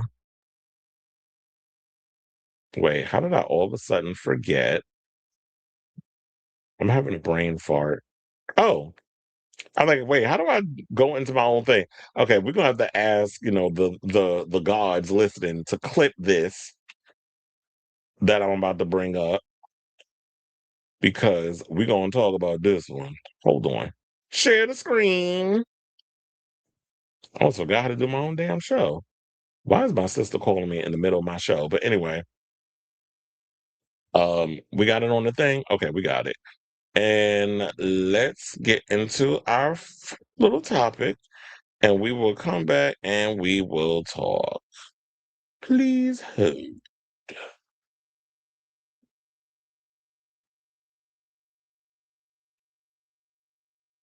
I don't have audio. She's ready to retire. Linda Perry has been saying, Madonna's been turning me down for years, but I have in mind what she needs. When she's ready to retire, hello? Madonna's never going to retire. I will make the great album that we all expect from her. But that's the point. Madonna never does what we expect of her. Madonna, who has been revolutionizing her approach to music and always surprising her audience and herself and her collaborators. And even to this day, a lot of people are saying, well, with her new album, where is she going? Is dance music fine with a woman over 60? And all of these stupid questions, because what would you expect from Madonna, someone who has been so daring, even musically? Yeah, because I remember there was some people saying, "Well, what am I supposed to do? First of all, why is she making music to go into the clubs? I don't go. I'm not going to no club." I was like, "So what? The only way you're gonna listen to dance music, you got to go into a club and listen to it." And we already know if you go to a club, the DJ puts on whatever they want to put on when they want to put it on. It's not like they're gonna be sitting there playing Madonna's album, the new album, from beginning to end. Like if you want to hear Confessions too, you can have a party in your head, throw some headphones on, be in the confines of your house and you can listen to it or blast it in your house as you cleaning or whatever the hell is. You can do your little shimmy, your Wendy Williams shimmy while it's on. I mean, there's no rule book to say that, okay, at a certain age, and this I hate about people of a certain age, y'all sit and put so many rules on what you should be doing when you get to be a certain age. To be out here doing what the fuck I want to do for as long as I'm able to do it. Because life is short. That's why I said, look, life is short. Suck a dick. Do what you got to do when you out in these streets. Why am I going to sit around here and just wait to just die? It's like, no, I'm still be out here. Look, if the body is still snatched by the time I'm in my 40s, well, I am in my 40s. In my 50s, my 50s and 60s, I want to wear a crop top and my stomach's still on point, then I'm gonna wear them. If I want to be out here carrying in my 60s and 70s, I'm gonna be carrying until I can carry no more. If I can still use these old knees in my 80s and suck a dick, I'm gonna be sucking a dick and doing it because I wanna suck a dick.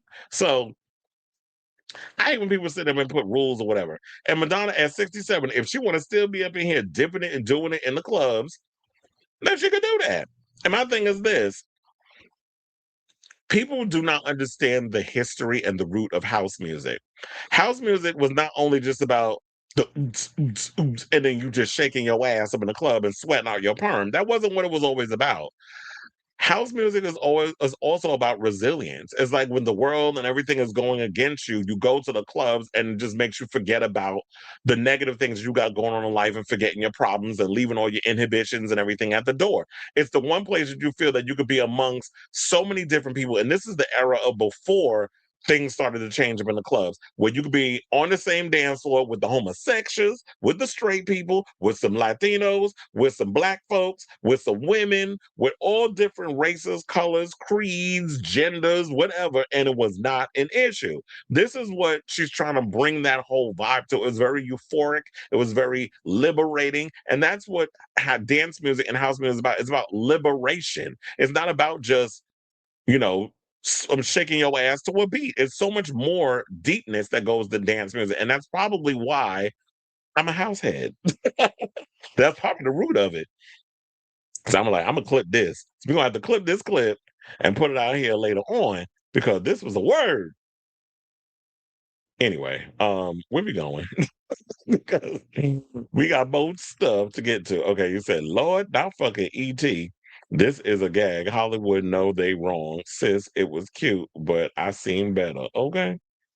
Very important question. Can we, as a society, accept a dance album for a woman closer to her 70s? And with, first of all, how old was Cher when she put out Believe? Because Cher's older than Madonna.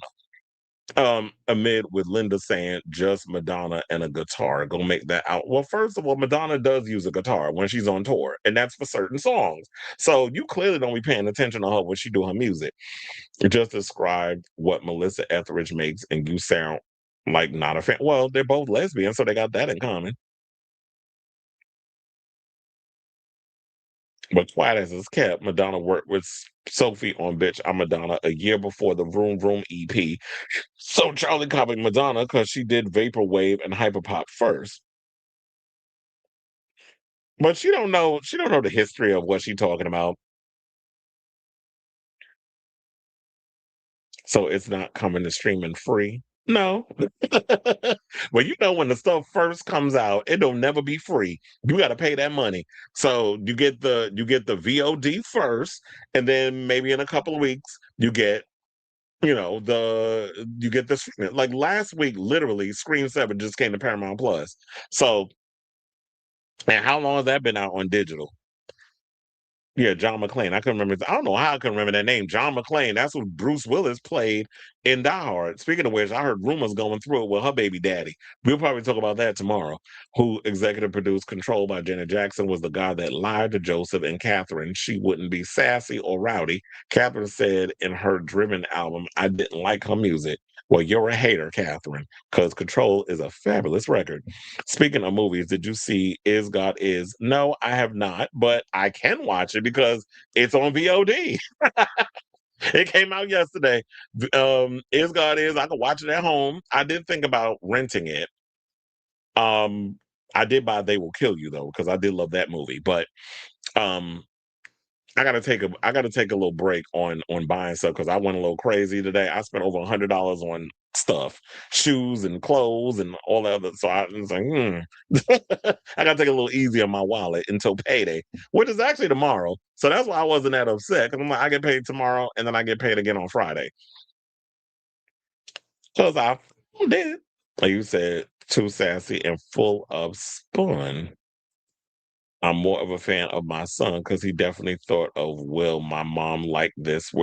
Jenna had to think about, Jenna's thinking about herself as she should. It's like she had to find her own individuality, and she did with her music. She had to find a way to differentiate herself from Michael because everybody else was living in his shadow. And Joe never let them forget it. The ending of Is God Is irked me, and I want to talk about it, but I don't want to spoil. Yeah, I'm gonna try to see if I can catch it sometime this week. I think I might have some time this week. So who knows? I might rent it and just watch it. I know I gotta get in the mood for something like that. When it comes to stuff that has like that heavy subject matter, I really have to get in the mood for it. It's kind of like I have not even watched Spider Noir yet because I know I have to get in the mood for that. I can just throw that on. Garth Brooks is going to sell his masters in publishing. He could make up to $2 billion. People ask why. I'm like, I grew up in his prime, and he was the male version. Yeah, he was. He definitely was Shania before Shania was Shania. And my thing with this is, it worth selling your music for $2 billion? Because I would want that music to be passed down to my kids, but then I'm like, I could survive on $2 billion. And there's other ways, I guess, they can accumulate and make money. So you can put that money towards other business endeavors, investing, and that's where the real money is. But if you don't care that much about the music, or maybe it's a situation he didn't write a lot of the songs. So I'm like, if I could sell it for $2 billion, then it's no sweat off my nose. I don't own the rights technically. Matthew said it best. Madonna needs to be executive producer and final script approval. She can have some power, but not the way. Absolutely. And that's what, oh, you're talking about Matthew Redman. And that's what, yeah, she lives in, I forget where I think she lives in somewhere in Manhattan. But yeah, she definitely, I do think that she should have some script approval, like be involved as a co-writer and have somebody come in and just gloss, like fine tweak it. And I do think she should be executive producer. Then the rights to the music could be used. But to have that full control, no, ma'am, you need to step back because filmmaking is not your forte. But yeah, she did move to New York. I'm beginning to, and I think it's because her daughter wants to get into theater. I can't believe how big Willow got. I'm like, and I always sound like one of those older people. I remember when you was little, but now that child got big old boobs and everything. I'm like, well, goddamn, this like she looked like she a grown woman, and that's crazy. When it's like you remember when kids was this big, and now they're just like this big. But I don't know. But if she does take over Kelly Clarkson's show, I'm like, well, why'd y'all lie? Y'all could have just told us she took over the damn thing. The message of and I'm not gonna hold you. I definitely think Pink did a good job hosting the Kelly Clarkson show when Kelly wasn't there. So I definitely think she did a phenomenal job with that. I've heard some people say they don't think this is a good idea that she's hosting the Tonys. I'm like, why not? She's a performer. She's got the gift of gab. She has a personality. I mean, we Virgos come equipped with that. Even though we can be very antisocial, when it's time to show up and perform, oh bitch, we'll give you a show. Madonna will still make music even when she's in her casket. You can make your bedroom your damn club. Get a bottle of vodka, put some not some dollar store colored LED lights. Yes, $100, child. That's a lot of coin. You know, times is hard. If I spend a smidge of money, I be bitching. I am very frugal. I do not like spending money, especially on myself. I always feel guilty when I shouldn't. I was like, I work hard for my money. I should be able to enjoy spending the money. Hold on. Did I accidentally? Yeah, I did. Like a fool. I went and closed out um the little window that I used to read y'all comments. I'm like, why would I do that? Because I'm not paying attention.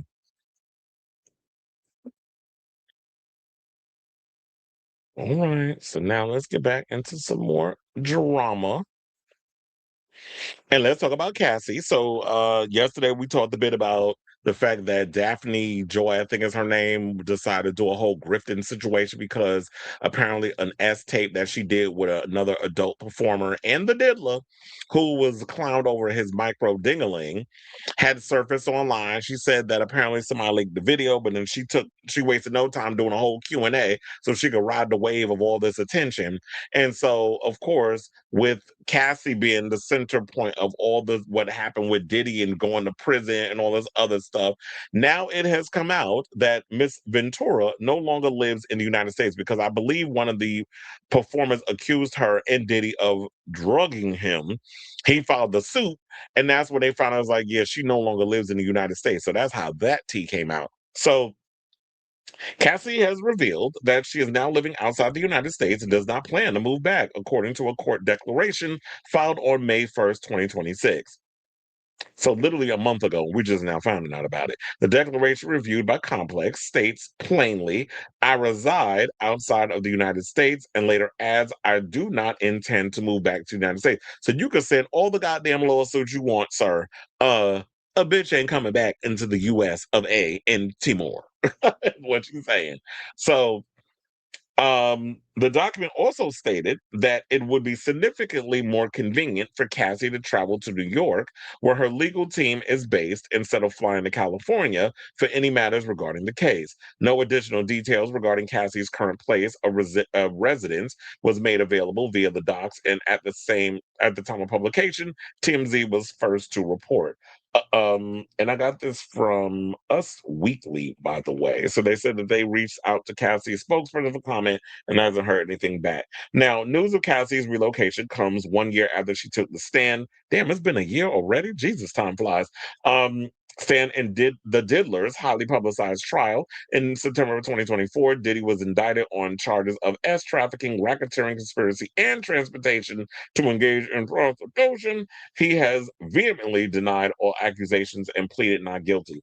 And what I am hearing is that he's not necessarily out of the woods yet on this whole situation that's going on with him, because word on the curb is more lawsuits is coming. I was seeing those stories floating around earlier today. So now during the proceedings, which took place in 2025, Cassie testified in the case about an alleged nature of their relationship. The exes dated on and off for 11 years. 11 years I sacrificed. It said for 11 years until calling it quits for good in 2018. Cassie previously claimed in a 2023 lawsuit that the diddler SA'd and physically abused her. Diddy deny the allegations until we saw that damn video. You can't deny that, sir. Until they settle out of court within a day of a legal filing. Because remember, he denied it and went on this whole tangent and was like, nah, I didn't touch her. I didn't do none of that stuff that she said. Then I think she probably was like, sir, there's a tape of you whooping my ass in a hotel hallway. And it's out there. Somebody's got their hands on it. I don't know if she had it and she sent it to the press or how that whole thing came about that CNN and a bunch of others ended up getting their hands on the footage. But he knew immediately within that 24-hour period, oh, I got to give this bitch some money to shut her up. Didn't work because you gave her the money and it still got out there. And now you're looked at a certain way. Although you'll always have your incel morons that will still move the goalposts for Diddy, regardless. There's a lot of people out here with some good damn sense where we don't sit up in here and celebrate abusers. Now, Diddy was ultimately found guilty of 2 counts of transportation and acquitted on the remaining charges by a jury. He is currently serving a 4-year prison sentence. Now, at the time of the trial, Cassie was pregnant with her and her husband, Alex Fine's 3rd child, a son whose name has not been publicly revealed. The couple also are parents to daughters Frankie, who's 7, and Sonny, who's 3. They said, quote, there aren't words to describe how grateful I am that I get to do this life with you. The laughter and pure joy that I get to experience with you is beyond any of my wildest dreams and manifestations. This is what she wrote on Instagram in March of 2025. And I guess this was her talking to Alex about how he stood by her regardless of all the stuff that was going on with her. And so yeah, so shout out to Miss Cassie. And hold on. I was like, where is one of these banners that I be having? So yeah, if you are experiencing any kind of DV situation, we like to do our due diligence over there to help the people if you're going through some things. So shout out to Cassie.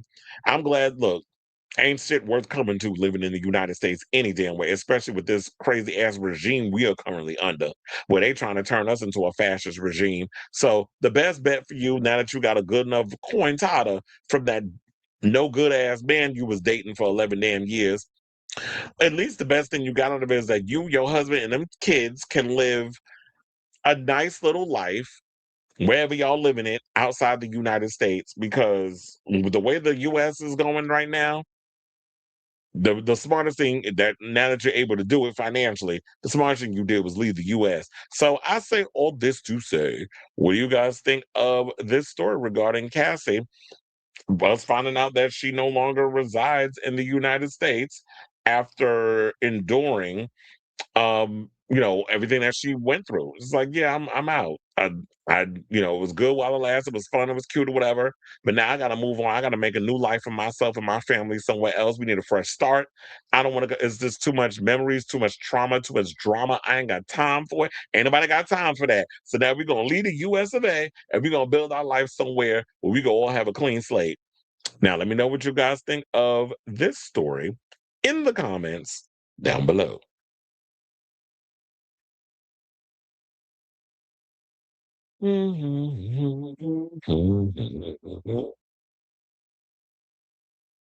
Lord, you remember the conspiracy theory that Garth Brooks is a serial killer?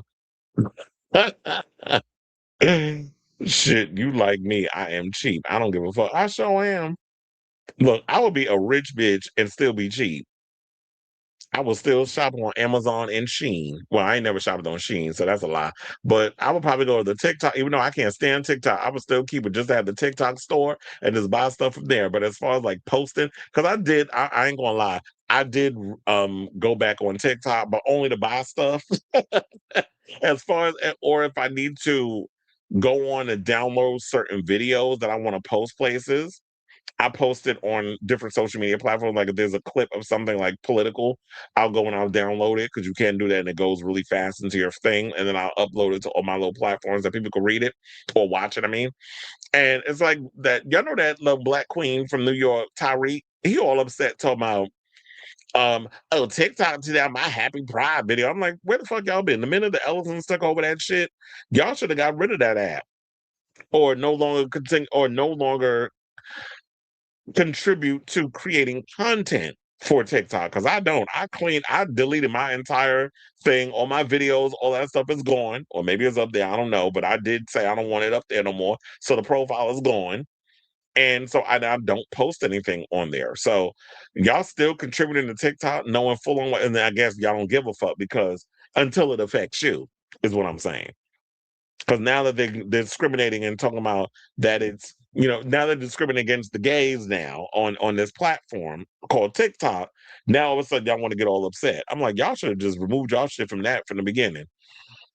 I don't blame her. I would move out to it if my safety is at risk.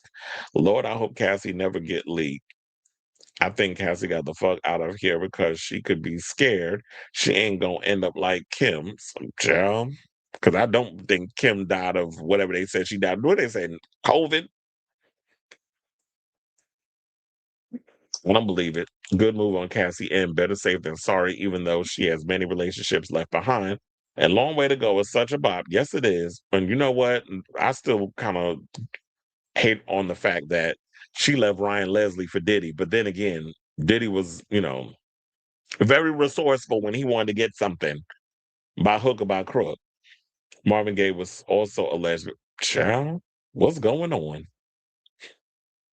Rose McGowan resides in Mexico now. I think, and Lindsay Lohan was living in Greece. People should move out of the U.S. because it's not safe for anyone. I always said that if I was to move, I probably would move to Mexico or I would probably move to Spain, some places like that.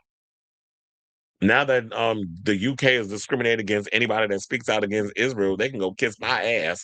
I mean, I like my shout out to the Brits that like the show, but if this is what y'all government is doing, trying to follow in the same footsteps as the fascist regime that is the United States, I don't want no parts. But yeah, I do agree with that. But and yeah, shout out to Rose McGowan. Who knows? Maybe that's where Cassie lives. I've been back on TikTok for a month now. I haven't been using it as much as I used to though. It was like, I have TikTok, but I was like, I created a profile. I haven't added no pictures. I ain't do nothing. I just it's like a little blank. No, my face ain't even up there, nothing. I just use it to go on every now and again if I want to if I want to buy like an out because I remember there were these pair of pants that I saw that I was seeing on Facebook, and I won't buy nothing for Facebook because it's full of scams. I believe that the last time I bought something on Facebook and I went and I put my card information in, somebody got a hold of my information and started taking money off of my card. So I don't fuck with Facebook in that fashion. So when I was asking people, I was like, these pair of pants, where can I get them? And people were saying, go on TikTok. I'm like, I don't have TikTok. I got rid of it. So I had to re-add the thing. They had the pants up there, and I used Apple Pay and all this stuff to get it. And that was the thing. So that's what I keep it for. And then again, like I said before, if I see certain uh commentators who say stuff about the government, whatever the case is, I download that little video and post it up on the social media platforms. And so I don't have to try to find ways on Instagram to screen record it because Instagram got all these fucking bells and whistles. I'm like, I don't want all that in my video. So I'm very specific about how I want things to look. Cassie has pics online, but yeah, hopefully no more. Well, I haven't even searched for them.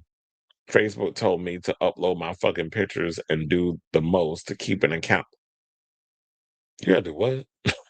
Mm-mm. I think because mostly my Facebook is a business, um, I'll probably get away with a lot more than most people would. That's why it's like I can't be up there arguing with people on that platform because I'll be ready to cuss people out. And I'm like, I'm not gonna lose my profile for you hoes. Wait, why is it doing this whole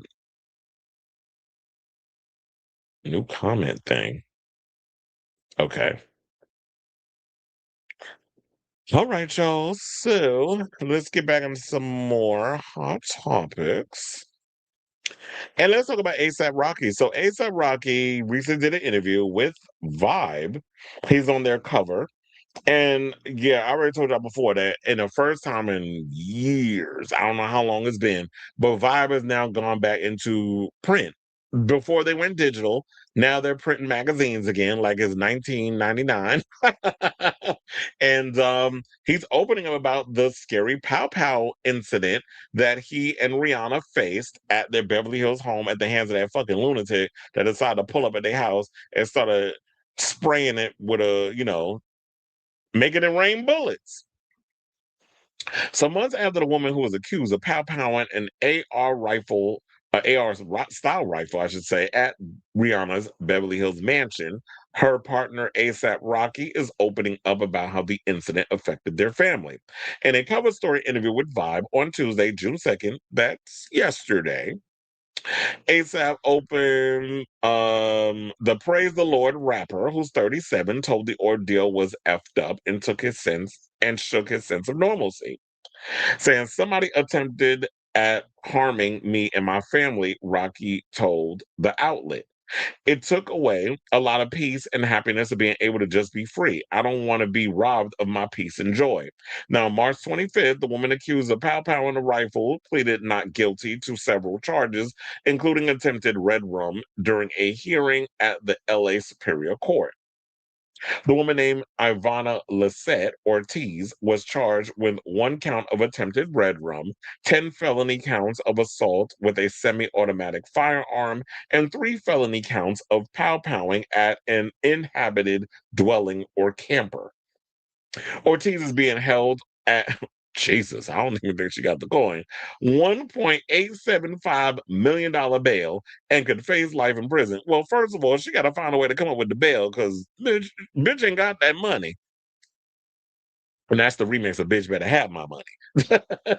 Now, per the Associated Press, her lawyer asked that her bail be reduced based on her ability to pay, but the judge declined a request. I agree with the judge is intentional being like, bitch, you're not getting out of prison. That's basically what he's saying. I know you don't have the money.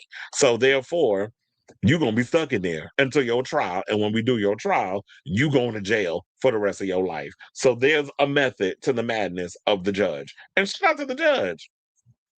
Because this lady crazy. And we've seen the videos of some of the stuff that she was out there saying. And I'm like, who is this crazy bitch talking to? So, yeah, there's that. So now on March 8th, Ortiz allegedly arrived at the estate, which was shared by Rihanna, Rocky, and their 3 kids, while they were home and opened fire with a semi-automatic rifle, according to the LA County District Attorney's Office. Sources previously told people that nobody was hurt in the incident, but Rihanna was left deeply shaken. Even with a great security team in place, it's scary to realize that something like this can still happen, the source said at the time. Rihanna heard the shots, but was initially confused about what happened. She doesn't understand why someone would target her family. And she probably was stunned thinking like, well, what is that noise? And in this neighborhood? But why would, and that's a good question. It's like, well, why would she target my family of all things? Like, ain't do nothing to that bitch. So then they said Ortiz's alleged motive for the pow pound remains unclear. However, the licensed speech pathologist previously made cryptic posts. Child, how licensed pathologist? I better check her brain. Previously made cryptic posts on Facebook, seemingly referencing the singer, including one from 2 weeks prior that read, "Say something to me directly instead of sneaking around like you talking to me." Last month, Ortiz's attorney expressed a doubt that she could stand trial due to mental health issues, according to the LA Times and ABC7. However, a judge ruled that there was not substantial evidence of her mental incompetence and ordered criminal proceedings to continue, the outlet reported. So that's the latest so far in regards to this whole situation. And I was going to see if I could pull up. Oh, let's look at the other pictures that they have from his shoot, because there was like some really cool pictures and stuff that I liked up in here. So yeah, so this is, if this can unblur, that's the Vibe cover, which I actually like the little stocking on the head. He looked like the burglar. Wait, damn, I forgot what I was doing. Okay, so we have that one, and then there's this picture. I actually like those pants and the top. So one thing I'll give ASAP, he's good with the fashions. And I could definitely see myself wearing some of them clothes. And so then there's this photo as well. So shout out to ASAP, Rocky, shout out to Yanta, and um I'm glad they got that crazy bitch is locked up because they don't even be letting that psycho lady out. And I'm still baffled as to why she did what she did, but it is what it is, and leave her ass where she at. So I say all this to say I'll definitely keep you guys abreast of this story and when we actually get to the point of the trial and all the other stuff. When that comes up, we'll definitely cover that here on this show. So I definitely want to hear from y'all regarding this whole situation. Let me know your thoughts in the comments down below.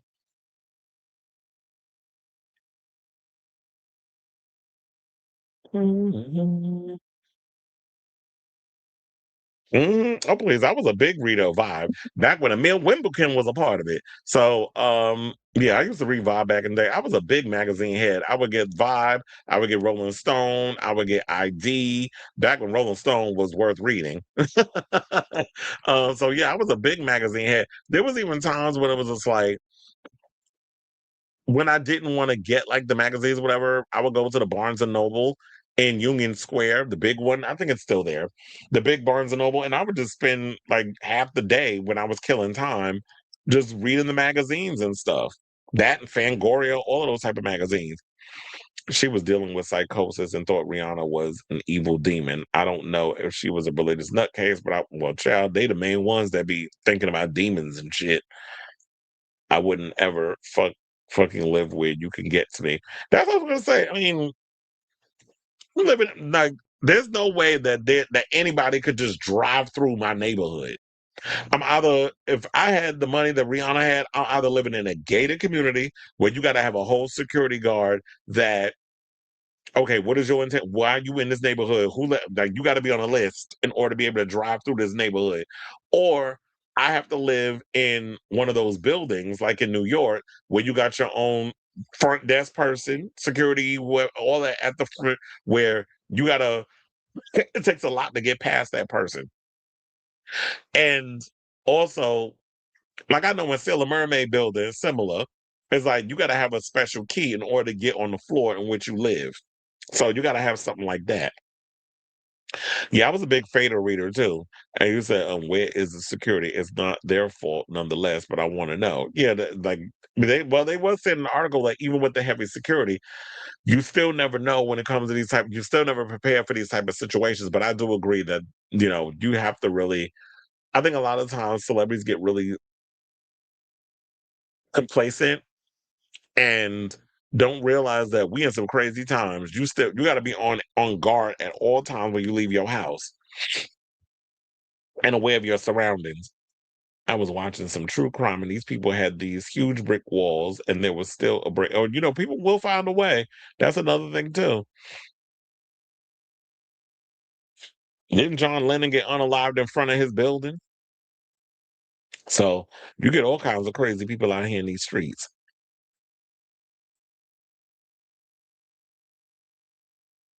Oh yeah, there was a whole story about Sabrina and a stalker. I forgot to bring that story up. Maybe we'll talk about that tomorrow. But yeah, I didn't bring that story up today. But anyway, um, all right. So now let's move on and let's talk about Shakira, Shakira.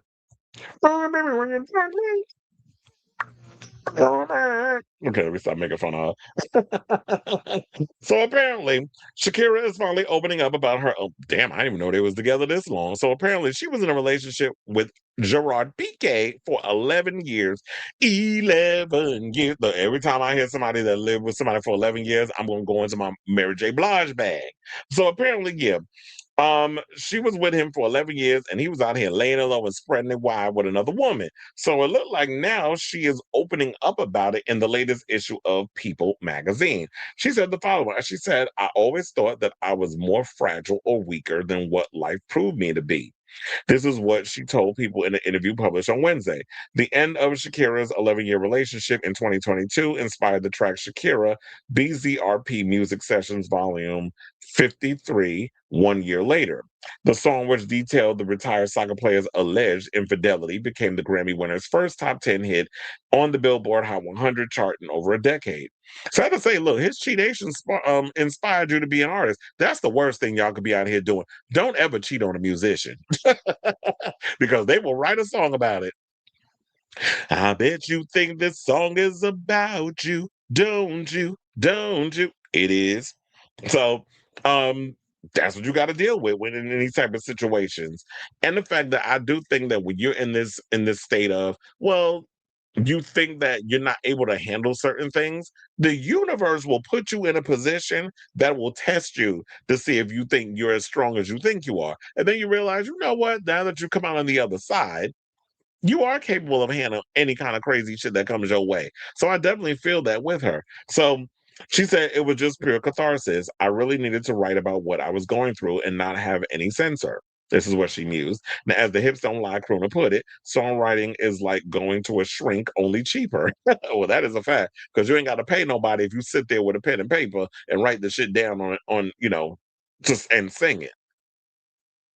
Shakira, who shares sons Milan, 13, and Sasha, 11, with Piqué, recalled leaning on pals and family after the alleged indiscretion. She said, "Life's a bitch, but it's so worth living because friends are there for you," she said about going through heartbreak. Shakira added that you have to have gratitude for the lessons in life, saying, "Even for the people that leave you with scars, because they just make us better." Even the people, then she said, after separating from the athlete, the mama too moved forward with her sons, saying, "When your world collapses, you have to get up and pay the bills and still prepare breakfast and take your kids to school. Life needs to go on," Shakira elaborated to people, adding that motherhood makes you strong. "The moment I became a mother, I saw life through a different perspective, and my kids are not only the best thing that happened to me, but I've learned so much from them every day." Now, despite being previously linked to Miami Heat player Jimmy Butler and Formula One driver Lewis Hamilton, who Kim Kardashian is currently spreading her legs for, Shakira is happy with the two current boys she has in her life. She said, "I'm just thinking of raising my kids. I don't see that for now," Shakira admitted about a future relationship, maybe when they're older. And I like the idea that she's like, you know what? I'm not sitting out here putting priorities of a man over my kids. The men in my life are my boys.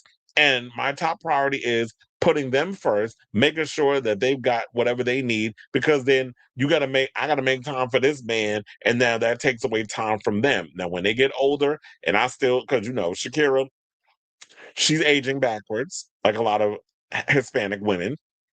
She's up what, like almost 50, or maybe she is 50. Um, she looks good. She's still agile. She can still make them hips move like she was 22. And she'll be able to get up there and still get a man off, or whatever the case is. And when that time comes, when she's a little older and the man wants to court her and come in her life, he'll come when she's ready. So she did say that she moved from Spain. They live in Miami. And she already went through her thing with the lawsuit where they were trying to accuse her of not paying her damn taxes. And she ended up winning. I think the lawsuit, I think it was $68 million. I could be wrong with the price, but I think it was $68 million. Now, the Colombian star first met the soccer player on the set of her music video for Waka Waka, which was the official song of the 2010 FIFA World Cup. In 2022, Shakira and Piqué announced their separation to the world. And we don't need to go into the whole thing about what they wrote in the thing, because it doesn't matter. Now, she also reveals how difficult the breakup was, saying, "It's hard to talk about it, especially because I'm still going through it, and because I'm in the public eye, and because our separation is not like a regular separation," she told Elle in September of 2022.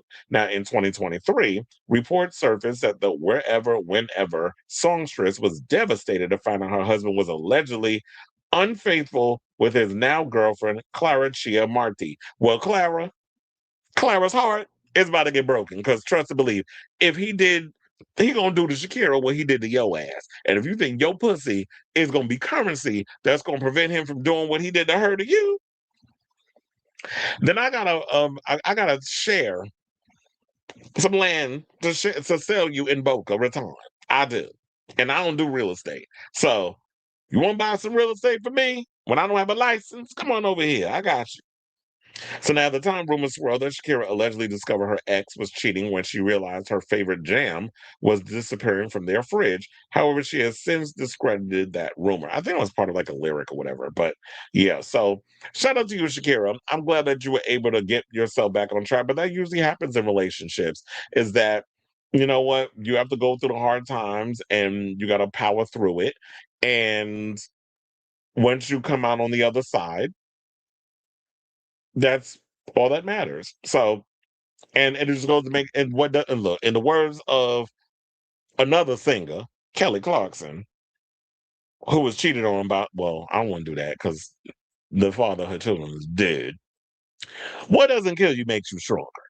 So, with that being said, what do you guys think of this story with Miss Shakira spilling tea about her past relationship? She broke it on down to people, and that's what she told them. So, whatever your thoughts are, let me know in the comments down below. Can't explain it, but when I saw who she was married to, I just knew he was. No, you know, you get a certain energy from people where it's like, yeah, you a fuck boy, clearly. Now, you know them Latin men. That Piqué is so trash. The woman who is also younger than her was also younger than her too. Well, girl, you about to look. You ain't gonna stay young forever. Just know that. All right, y'all. So let's talk about a homosexual blast from the past. And that would be Rupert Everett, who is opening up about the fact that he said that there was a former exercise regimen that he would do that almost left him crippled. And I guess this is the whole thing about men who go out of their way to do what they got to do to maintain a certain figure about themselves. I remember back in the day, I used to look at Rupert Everett, he was fine as hell. He had a big old head, but he was fine as hell. Now, the actor of 67 had popular box office hits in the 90s, most notably starring as Julia Roberts' gay bestie in 1997's My Best Friend's Wedding. But he said the buff build he worked hard to get had cost him. He said, I ruined myself. This is what he told The Guardian in the interview published on Monday. Now I'm almost crippled as a result. I could never be bothered to do all those things like stretching, which were necessary for lifting weights because your tendons get tighter and tighter. So boring. I didn't do any of that. So now my demise will be musculoskeletal, I think. Everett recalled his movie star popularity, noting, I was wonderful looking at one point. I had muscles, everything. It was quite short-lived. I call it my Hollywood year. Now, Everett admitted to feeling insecure despite his good looks, even at the peak of his popularity, saying even work was about cruising. Really, trying to be attractive, which obviously came from the feeling of not being attractive enough. My vanity for me wasn't about mirror, mirror on the wall, who's the fairest of them all. Vanity is often a feeling of deep insecurity rather than feeling how fabulous I am. He no longer hits the gym these days, and he shared that his only form of exercise is walking his Labrador. He also settled down from his days of partying and doing drugs. So they also said he married his husband, Henrique, oh, of course, you got you a Hispanic man, a Brazilian accountant in 2024, and said, I always thought when I was still clubbing and hanging out that I'd be one of those 75-year-olds in a tie-dye t-shirt at. Is this I was going to say, are you trying to read Madonna? I mean, look, once upon a time, they did a movie together, The Next Best Thing, where he played a gay bestie. Typical, he was typecast back in those days, and they wound up having a baby together. The gay guy and the best friend, and a whole custody battle ensued because she found love and all that other mess, and it was a crazy movie. So, but he said, I'd be one of those 75-year-olds in a tie-dye t-shirt at raves, knowing that he's now not even remotely interested. He said, well, I'm hardly interested in anything anymore. I'm interested in dust particles and things like that. I could quite happily sit just watching spring. So, and I think that is a thing where, something that we deal with heavily within the homosexual community, where there's this idea of you're not attractive enough, so you have to maintain a certain look. You gotta, and I need to start doing this too. So that definitely hit me what he said, where it was like, I could be bothered with stretching. Bitch, let me tell you, I don't do that either, and I need to. I be at the gym and I spend more time. I immediately go into like the weights and all other stuff, and I realize that, especially in my lower back area, it gets tight, and I be having like these lower back pains or whatever. So I need to be careful in regards to that because yeah, I be doing the whole weight and everything, and I don't take the time out to stretch. Which when I used to work out at the UFC gym, they were big on us stretching and stuff. But then when you're doing all the weights and the treadmill and all this stuff, now the way I've been working out, I'm not necessarily stretching like I need to. And I need to because I don't want to be 50, 60 years old and I'm dealing with all the stuff that he's talking about that he's enduring. Because I don't want to be walking around with broken up body parts. I'm already starting to have issues with my rotator cuff, like right here. It's still in, I'll be having pains and stuff here after a while when I'm dealing with working out and stuff. So these are things that we have to be aware of when we're trying to maintain a certain figure. And I'm glad that he feels like, you know what, I don't need to get caught up in the matrix of beauty and those standards, which people think it only affects women, but no, it affects men too, particularly a lot of homosexual men. I mean, I don't know why straight men be up on this whole vanity situation, but they are. I just be thinking y'all are part of our situation. Y'all just don't want to admit it out loud. So I say all this to say, what do you guys think of this story? What Rupert Everett had to say? Basically, like, yeah, his idea of chasing this vanity of beauty, this idea of beauty based off of Hollywood and working in Hollywood and trying to maintain this sense of their standards or society standards of male beauty, basically ruined his body and ruined him physically in the long run because he was out here trying to pursue what is deemed as male perfection beauty standards. So, whatever your thoughts are, let me know in the comments down below. I know Hollywood wanted me too, but I just never saw Rupert as a heartthrob. hmm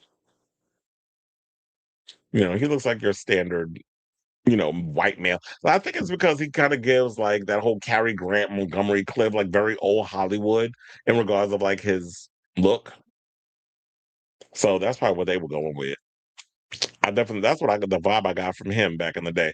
My exercise routine is about 10 minutes, but it starts with some brief stretching. I'm 55. I have to stay flexible for the men or when I get my long time partner. Well, yeah, I definitely need to start stretching because I don't want to be hunching and all of a sudden I pull a muscle trying to keep up with everybody else. All right, y'all. So now we're down to our final four topics. So before we get to our final four topics of the evening, if you could do me a solid, hit that like button. If you're new to the channel, hit that subscribe button. And also be sure to smash the notification bell so that way you know when we go live with a brand new episode of Chris Avalon Unfiltered. And if you have not already, you can also hype the channel, get some super chats, super stickers, all that good stuff. But yeah, hit the like, subscribe, do all that stuff. Helps with the show. Now, without further ado, let's go from a masculine appealing male actor to a masculine appearing rapturous. Let's talk about Young M.A. So Young M.A. got a lot of people out here talking because she did a recent interview with Shannon Sharp, Uncle Shay Shay, where she talked about how she dates straight women. And Shannon thinks, oh, well, if you're dating a straight woman, does that mean that she automatically is gay? And Young M.A.'s like, no, they're just into me. And I think it's something about Young M.A. that women gravitates towards. And I think it's because she has a masculine energy to her. And that definitely turns a lot of women on. So, like, on appearance, when you look at Young M.A. look like a straight up nigga. She look like a straight up dude from the hood. And, she gives like Snoop. Remember Snoop from The Wire? That's the tease she gives. So she was definitely giving that. The girls be turned on or whatever the case is. And that don't necessarily mean that it's like, okay, the minute that you explore sleeping with someone of the same sex, that automatically makes you a lesbian. Like you ain't never going to go, for no dick right after that. It's just people are fluid. Sexuality is fluid, or they could be pansexual. But I have that clip because I definitely feel like it'd be more interesting to hear it come from her mouth. regardless of what she had to say on the situation. So we're gonna play this clip, and we're gonna come back, and we're gonna talk. Please hold. Because most women I've dated, was straight. Yeah. You know what I'm saying? You flipped them? I mean, I wouldn't say flip. See, Okay. that a lot of people get that misconstrued. Okay, help me out. Women that I end up dating don't mean they just gay now. Right. No, they still like men. They just have they just attracted to me. Okay. And that's it. And after me, they move back on to men. Damn. That's it. You know what I mean? So a lot of people get that misconstrued. Okay. But that's how I know, because the eyes. I gotta see it in your eyes if you attracted to me. But well, before we get to that, ma'am, it is misconstrued, not misconstrued. MISCONSTRUED, misconstrued. I feel like I'm in damn spelling bee chat. It's not a thing where do you know before you actually say anything? The eyes. Yeah. So it's not a situation I gotta where look at you and I look at they you. need to be gay or they need to be straight or X, Y, and Z. I don't. I prefer straight. Why you? Whoa! But you say you weren't going for that. You just said you weren't trying to flip nobody. I'm not flipping them. You flipping them if they straight. Hold on. If they straight, they've never been with a woman. I'm a different type of person, though. I'm not like gay rapperish type. You know, I'm just me. Yeah. Just me that loves women. Yeah, but happen to be gay. all that's true. Everything you said is absolute truth. So I ain't flipping them though. I'm not. What you doing? That's me. That's up in here. Well, that also has me wondering, because like I said before, I truly believe that when it comes to sexuality is a construct. I do definitely think that there's so much fluidity and complexity when it comes to sex, but I definitely will be curious to find out from her, what is it specifically about straight girls that has you attracted to them and wanting to pursue them more than any other woman? Because is it that the fact that you don't feel into the whole construct of definition of you are a lesbian? Because on paper, the way you given, you are a lesbian, you are a bulldagger, you a dyke, you all those things. But when you're looking at the other thing, because like I said, like sexuality it's fluid. It's not something you could just put in a box. And to me, it just seemed like Shannon was trying to put it in a box, but I will give him the benefit of the doubt. He seemed very fascinated in trying to break down and understand where she was coming from in a lot of situations. I wish we could say the same for someone like Lanithia Monique Leaks, who went and had like this whole dismissive attitude when it came to T.S. Madison, trying to explain the same thing to her on her short-lived podcast about a year ago. I have that clip too. So we'll get to that and show the difference of how Shannon Sharp addressed it versus how Nene did it, which came across a bit transphobic, in my opinion.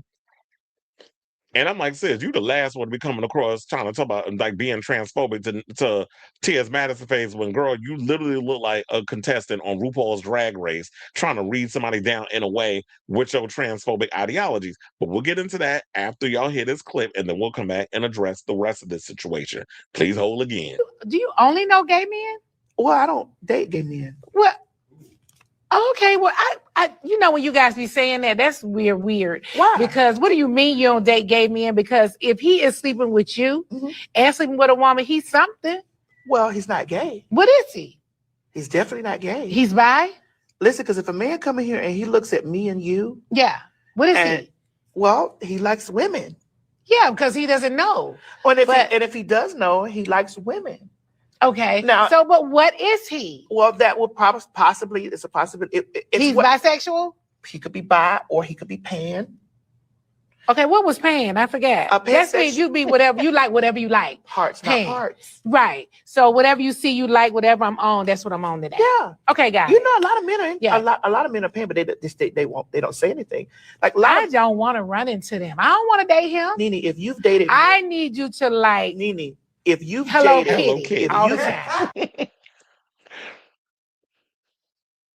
Yeah, so there's that she wants you to pretty much just like Hello Kitty or whatever the case is.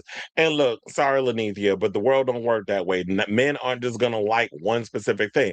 And I hate the idea that y'all put in his head that men are only supposed to just be. You have. This is why I said I would never want to be a heterosexual man, specifically a heterosexual black man, because I feel like there's so many rules that the community has put on people that you're only supposed to be this way. You're supposed to like sports. You're supposed to do all these things that are deemed masculine. You can't wear pink. You can't eat a banana this way. You can't eat a hot dog a certain way. You can't do this. You can't do that. You can't wear pink. You can't. There's like all these different rules because y'all automatically want to associate it with being gay or sassy or whatever the case, or or whatever the case is. And to me, it's just ridiculous the fact that men aren't allowed to just figure themselves out to explore what they like. Is it similar to like when we talk about Christopher Maloney's character in Pose? He's like, I can have any other woman that I want because, he's wealthy, he's good looking, whatever the case is. He wanted Electra because Electra was a beautiful, statuesque black woman with a little something extra. And when she went and got that bottom surgery, he kicked the ass to the curb. He's like, I can have any bitch with a pussy. That ain't what he said, but I'm just like, that's what he was giving with the energy. I can have any old bitch with a pussy. But I like what I like here because you are just something different and you give me something that I particularly like. And to me, when people go and put, well, if you date a trans woman, if you're interested in a trans woman, then you're gay or you're bi or whatever. And it's like, nah, I'm just me. Why do people have to put a label on something? And to me, I always look at it like you want to put a label on someone because it makes it easy for you to put an identity on what this person is so that way it eases your mind. But the reality is, it ain't about you. It's not about what you want. It's not about easing your mind. At the end of the day, these people have to live with the decisions that they make. These people have to live with what it is that they like. They ain't got to satisfy you. They don't have to answer to you. Who the fuck are you? So as harsh as that is for me to say it, that's just the reality of the thing. And I wish that there were ways that people can go around and figure out and how, what it is that they like, or whatever the case is. But I'm gonna have to watch the rest of that interview with Young M.A.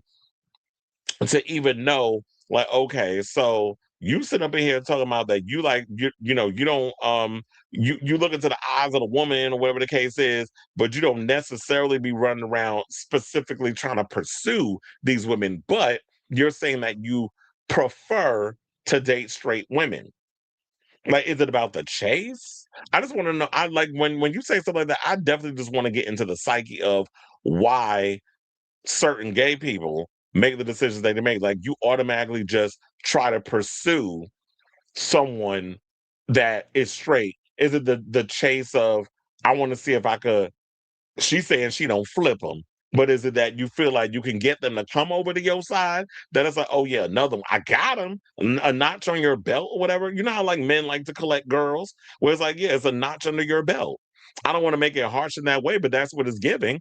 That's like, oh yeah, I got a notch. I got another straight girl to get in my bed, and I got to lap up on that coochie for a couple of hours. So it just kind of makes me wonder. Like, I'm always fascinated when it comes to why people make the decisions that they make in regards of how they explore their sexuality and stuff. And shout out to young M.A. who feels free enough to just be herself and lives on that spectrum, just like, I just do me at the end of the day. And I do think that because she has that energy about her, that she has that real masculine energy to her, that may draw a lot of these straight girls to a young M.A. type. There's a sense of danger to her too because I can imagine her energy must be mad strong. So women are attracted to that. And and she says she look into the eyes. The eyes is the window to the soul.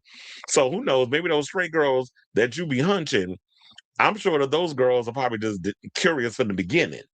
Because, like I say about the gay men that go around thinking they turning out straight men, I think it's the same rule for women. You can't turn out no straight person that's 110% straight. They got to be willing participants to want to do it or have been thinking about doing it in a while. And you was just the one that was willing to explore those situations with. So this is a complex situation. I just feel like, but here's the thing. I will give a shout out to Shannon Sharp because at least he was open and willing to learn and understand. And who knows, maybe it's different because it's a lesbian and men are more open and understanding of a an aggressive lesbian, a masculine presenting lesbian is easier to kind of decode and decipher and understand versus a trans woman telling it, and women who already feel threatened because they got to battle other women for a seat at the table, well, for a man.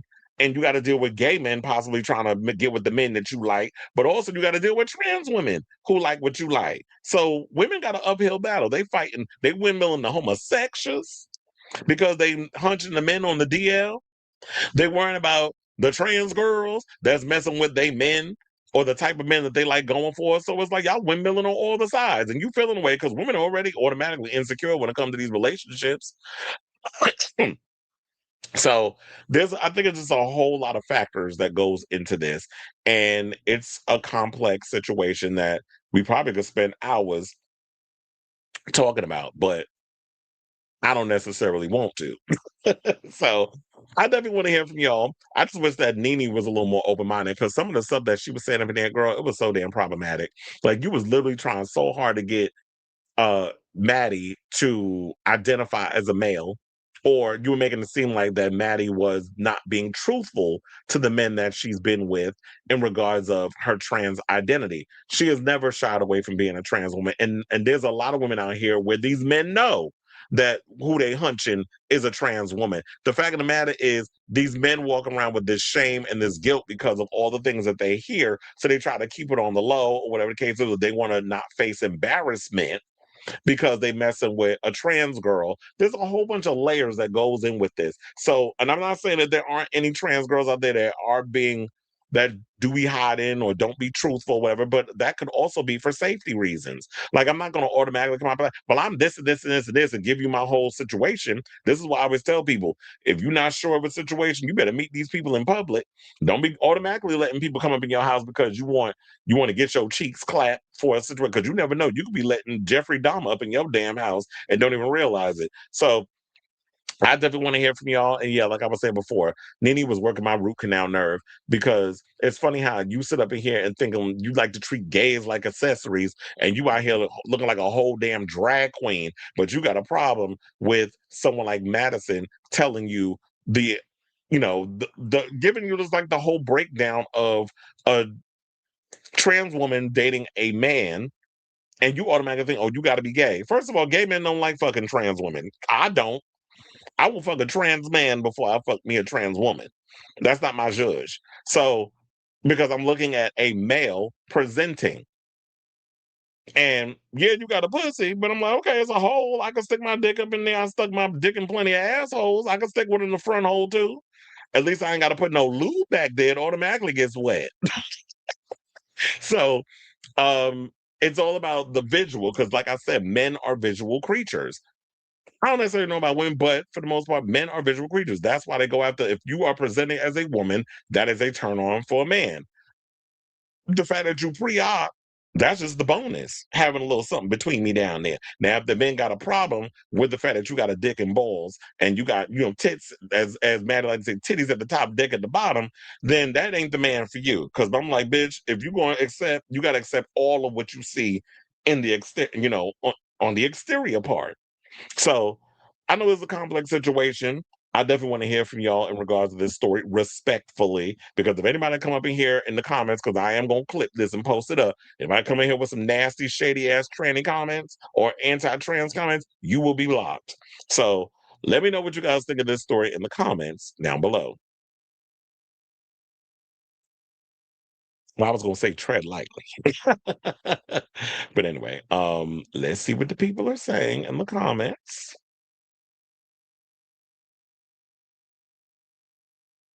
Young MA still look like a lady, so the straight thing is questionable. So this why labels ain't serious. Shannon got a point. If that's what you lean to, you want to flip them. Very gay man adjacent. Yeah, in a way it is flipping. You don't want to call it that, but that's what it is.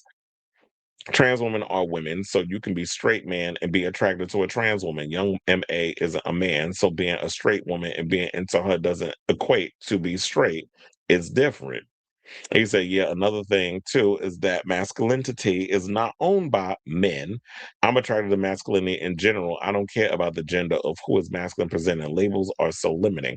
Absolutely. And it's not owned by men. We've had this story many a time where people just think that men own masculine. It's like, no, you don't. Women have masculine tendencies too. Yeah, those girls are probably just into masculinity, but that's a different thing than having a certain sexual orientation. Because, like I said, gender identity and sexual orientation are two different things. I've seen many a man on the apps looking for femmes and trans be on gay apps and they be straight. They're just open to multiple forms of feminine. Absolutely. I gotta tell y'all, sexuality, gender identity, all of that is it's complex.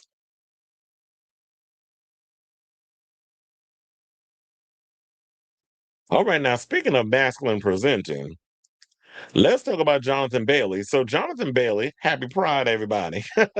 We are 3 days into Pride Month, and Jonathan Bailey, who is openly homosexual, has recently done an interview where he basically said that he thought that coming out as gay in the industry would be a hindrance to his career, but then was like, IDGAF and decided to live in his truth. So he said, I had to be my authentic self. And it looks like his career hasn't suffered because of it. Now, when the Wicked star was first starting out as an actor, he feared being openly homosexual would be a hindrance to his career, but he was willing to take the risk. He said, I was aware of the possibilities and the limits of queer actors and what that means to an audience and whether that bleeds into commerce and how that affects it. This is what he said, and this is reported by the New Zealand Herald. The 38-year-old opened up during a discussion with Sir Elton John as part of the inaugural Elton John Impact Awards, which is being broadcast by iHeartMedia as a podcast series. Laverne Cox, Melissa Etheridge, Billie Jean King, Orville Peck, and pop star Chappella Rowana will also be honored as trailblazing members of the Levitical Plus community, and Billy Porter and Elvis Duran will be acting as hosts. And then she went on to say, so yeah, I think when I was in my early 20s, there was definitely an understanding that to be a homosexual would be a hindrance.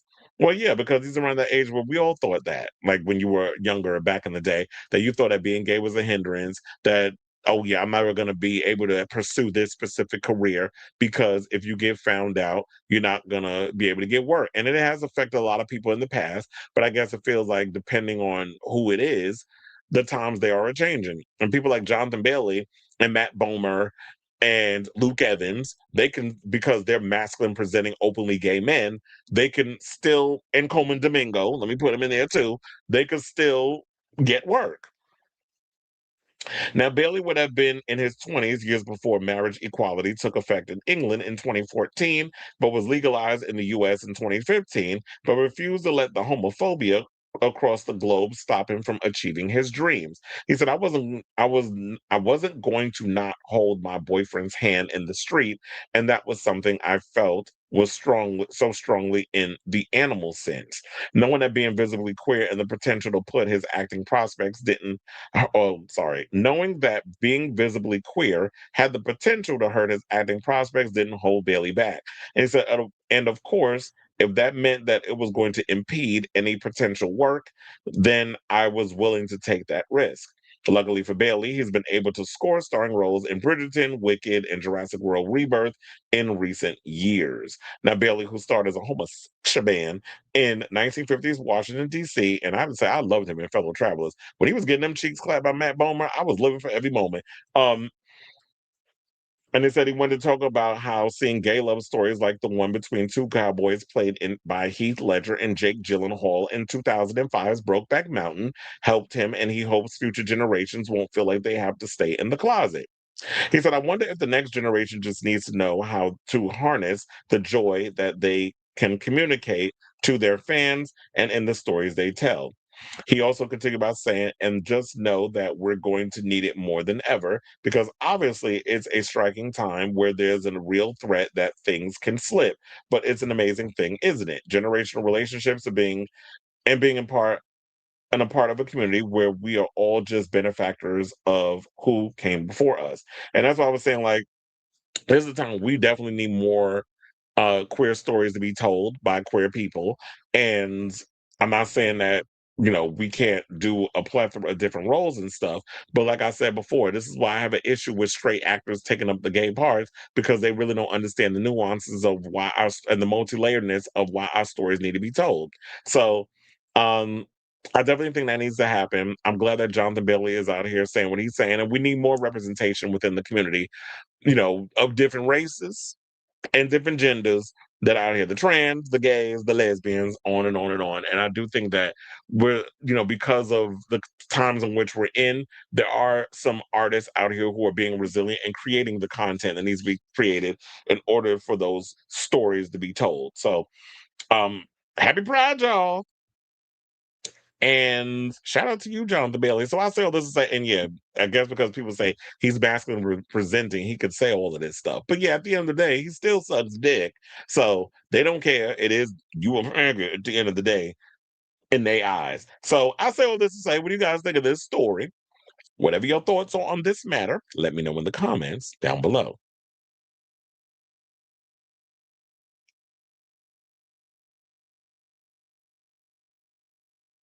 I've never been into a stud. I've been into mask guys, femme guys, trans men, and the occasion. Yeah, that's what I was gonna say. I've never been into studs. I have stud friends, but I ain't never wanted to eat their box. KP7, I guess, will use Catholic imagery and other religious imagery. Only one problem, unlike Madonna and Gaga, who grew up Catholic, as most Italians do, she grew up Pentecostal, and yet, what are you talking about, Katy Perry? Being white, fit, and good looking doesn't hurt.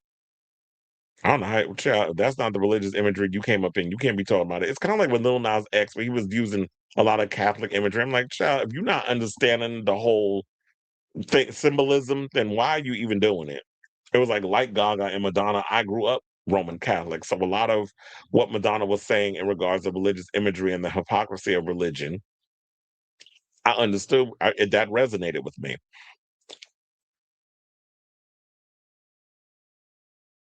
hmm I actually like the Alejandro video because what's his name? Mark Canamora fine little self was up in there. He was what you know how like her new dance captain, what's his name? Michael? I forgot his last name. His cute little self. I was like, he's a little old thing.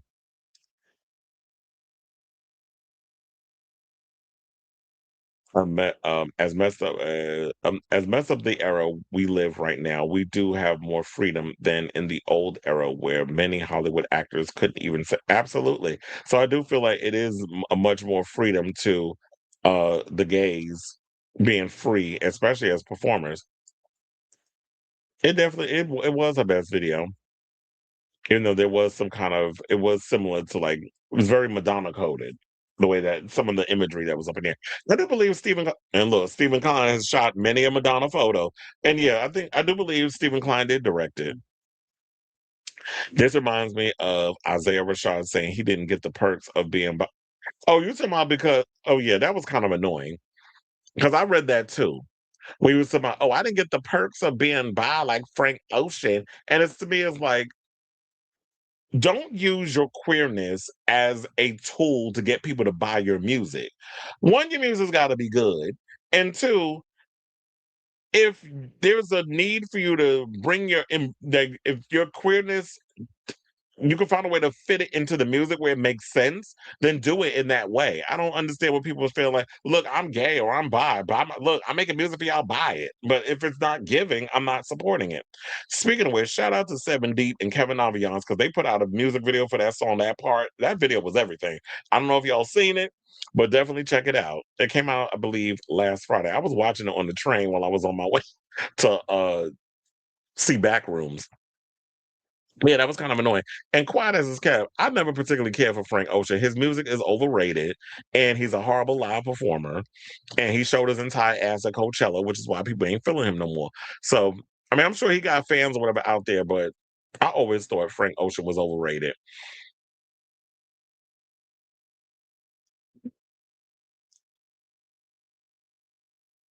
Yeah, so I do agree with you with that. You said that was irksome because if you thought it was beneficial to come out, you would have done so instead of being outed. You just not on Frank's level, sis. Yeah, you just wasn't given what need to be given. Blonde album, but he wasn't even blonde on the cover. That's why I said you could have had somebody bleach that shit just for the album cover. But yeah, I was never really a big fan of his. I always thought he was overrated. I mean, this Quiet as It's Kept, I feel like Omar Apollo does Frank Ocean music better than Frank Ocean.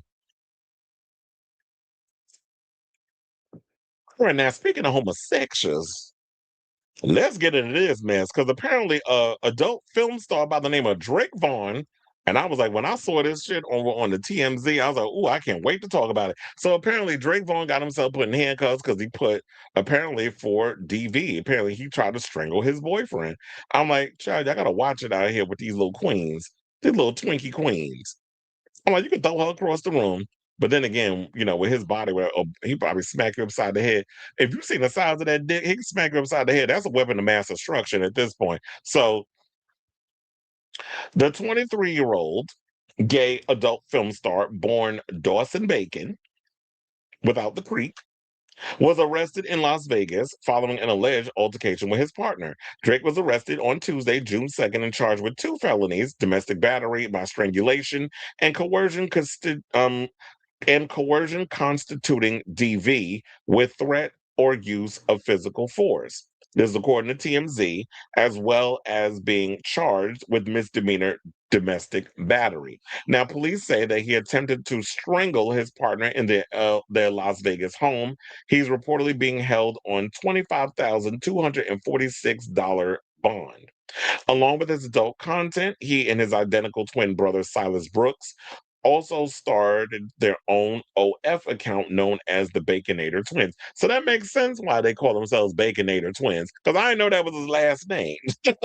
I'm like, that's also Baconator. Baconators are good, by the way, but I didn't know that was a play on their name, but whatever. But I also heard that he and his brother Silas have beef. Remember, there was a period where in the corn cinematography world, if y'all pay attention, they wasn't really feeling each other out here, and even tried to do a 1,000 gangbang challenge, meaning that Drake was going to hunch 1,000 bottoms and break history. I don't know if it happened yet. I don't know what came of it. And then his brother was trying to do a counter challenge with that.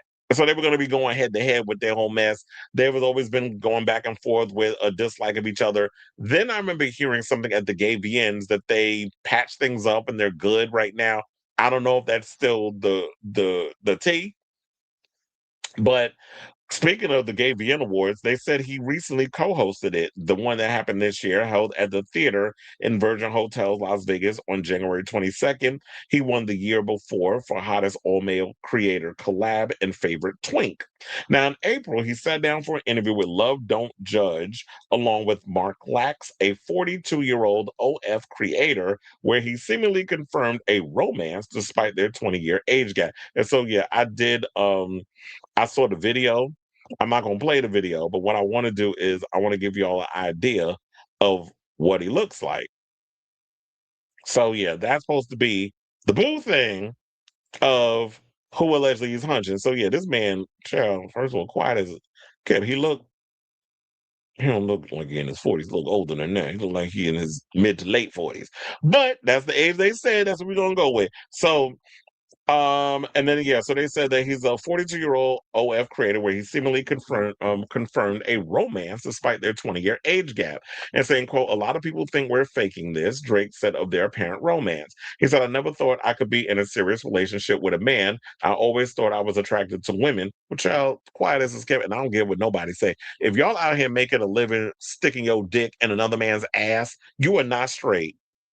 I don't care how many times y'all run around here convincing ourselves that, oh yeah, I'm just doing it for the work. I'm straight at, gay for pay, whatever. No, nobody is that desperate. And I understand that men make more money in the gay corn world than they do in the straight world. Because quiet as it's kept, like the modeling industry, that's the one occupation, straight adult films and modeling is the only profession where women make more money than the men. Because they are the star of the situation. That's why a lot of men, I think, go over to the gay side. But ain't enough money in the world, I don't think, for any hardcore straight male that they're going to sit and spread their cheeks or stick their dick in some man ass for a check. especially when the adult film world ain't paying like they used to. So he said a lot of people think they faking it. Child, everything you do is a stunt, so I'm not buying it. Now, also he says, now I'm glad that you discovered that you like the menses in them. And he said that yeah, in high school I had many girlfriends, many gay men have. And that was what I was kind of into until I met Mark. I was a little curious, but Mark really got me out of my shell. Which I definitely think that a lot of these men who get into same-sex situations they start out as curious. Now, it's still unclear if the partnership is real and if this is the partner that was involved in the domestic dispute. Now, Drake Vaughn currently stars alongside fellow adult film stars Boomer Banks, Max Connor, and Joey Mills on the homosexual reality series Ultimate Boys Trip, which is currently airing on Out TV. So yeah, he's on that, and I know based off the storyline because that show was scripted, but based on the storyline, he and Joey Mills got pressure. So I have watched a couple of the episodes. It's just like it's whatever, but you could just definitely tell that it's performative, like it's not real reality TV. But I think that's the intent. And yeah, Drake Vaughn is on there being a drama queen and causing mess and all that other stuff, and trying to be the messy bad boy type. And yeah, he's on there. But I'm definitely gonna keep abreast of this story. I'm sure we'll hear more about it. Like we know the charges, but we don't know who the person was that he proposed on it. But if they're saying this is the guy he's in a relationship with, you got this little child that was out here able to put paws on this grown ass man. First of all, if this little boy put his hands on me, his lips is gonna be beating him to the damn hospital, and you have to charge my ass for domestic violence. So I'll definitely keep aggressive this story as it develops, as I told y'all. And yeah, so there's that. So yeah, that's all we have right now on that story. I definitely want to hear from y'all. What do you guys think of this story regarding bad boy Drake Vaughn being put behind bars because I can't keep my hands to myself, in the words of Selena Gomez. So let me know what you guys think of this story in the comments down below. I was like, where's this last story? I got it. Boing. Let's see what the people are saying in the comments. Nostalgia Ultra and Channel Orange. Funny enough, I was listening to oh no, not Channel Orange. You talking about I was thinking of Channel Threats. I was listening to him the other day. That's what got me confused. You still talking about Frank Ocean. Nostalgia Ultra and Channel Orange is it, but can't sing for real and can't perform for nothing. And we all bear witness to the fact that his ass can't perform. Well, we saw that coach. Well, what little of the Coachella performance that he did. BB Rexa announced a physical bonus track of Dirty Blonde is the original I Don't Need Anybody, aka her full version of Me, Myself, and I, before G-Eazy ruined it. Shade, not a weapon of mass destruction. I mean, that's what he had between his legs. That boy got a big old dick. That's why, when you turning these children out, physical for the original re-recordings that Warner wouldn't allow me to release. Omar couldn't sniff Frank's drawers. Okay. G-Eazy is a horrible rapper. He cheated on Haley. Oh, you're talking about Halsey. Didn't Halsey release a new album? For anybody asking, no, not allowed on streaming because both artists don't want the truth that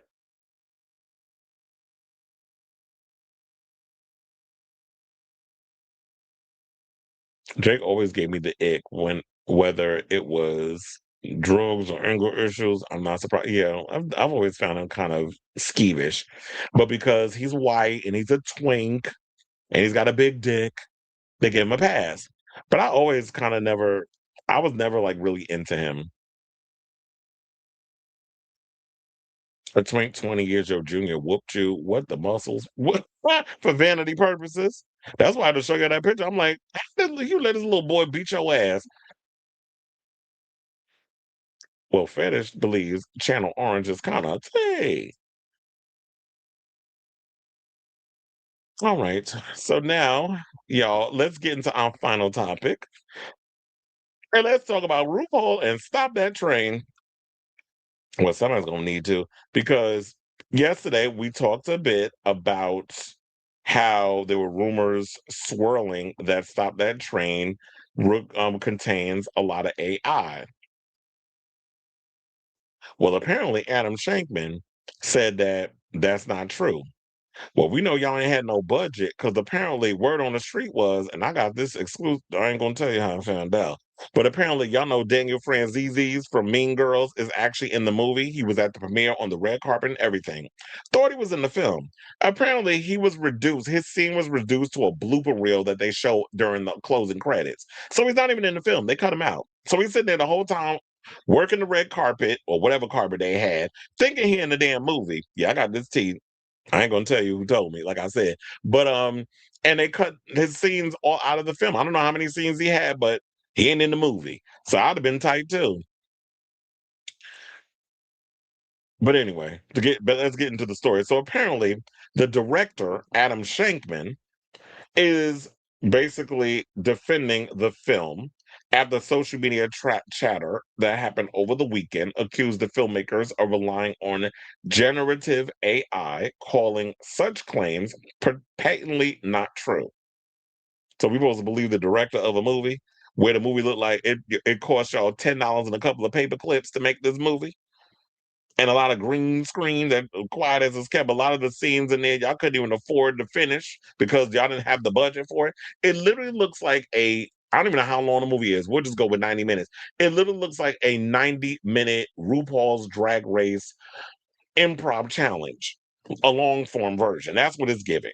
And so, as much as I like RuPaul, as much as I like Drag Race and I like the girls and everything, the queens that are all up in there, this movie looks like a straight up chop to me, and it's gonna flop at the box office. It's no shade. So that should just went straight to Paramount Plus. Now, every shot in Stop That Train was made by human hands. This is what he wrote in an Instagram post on Tuesday.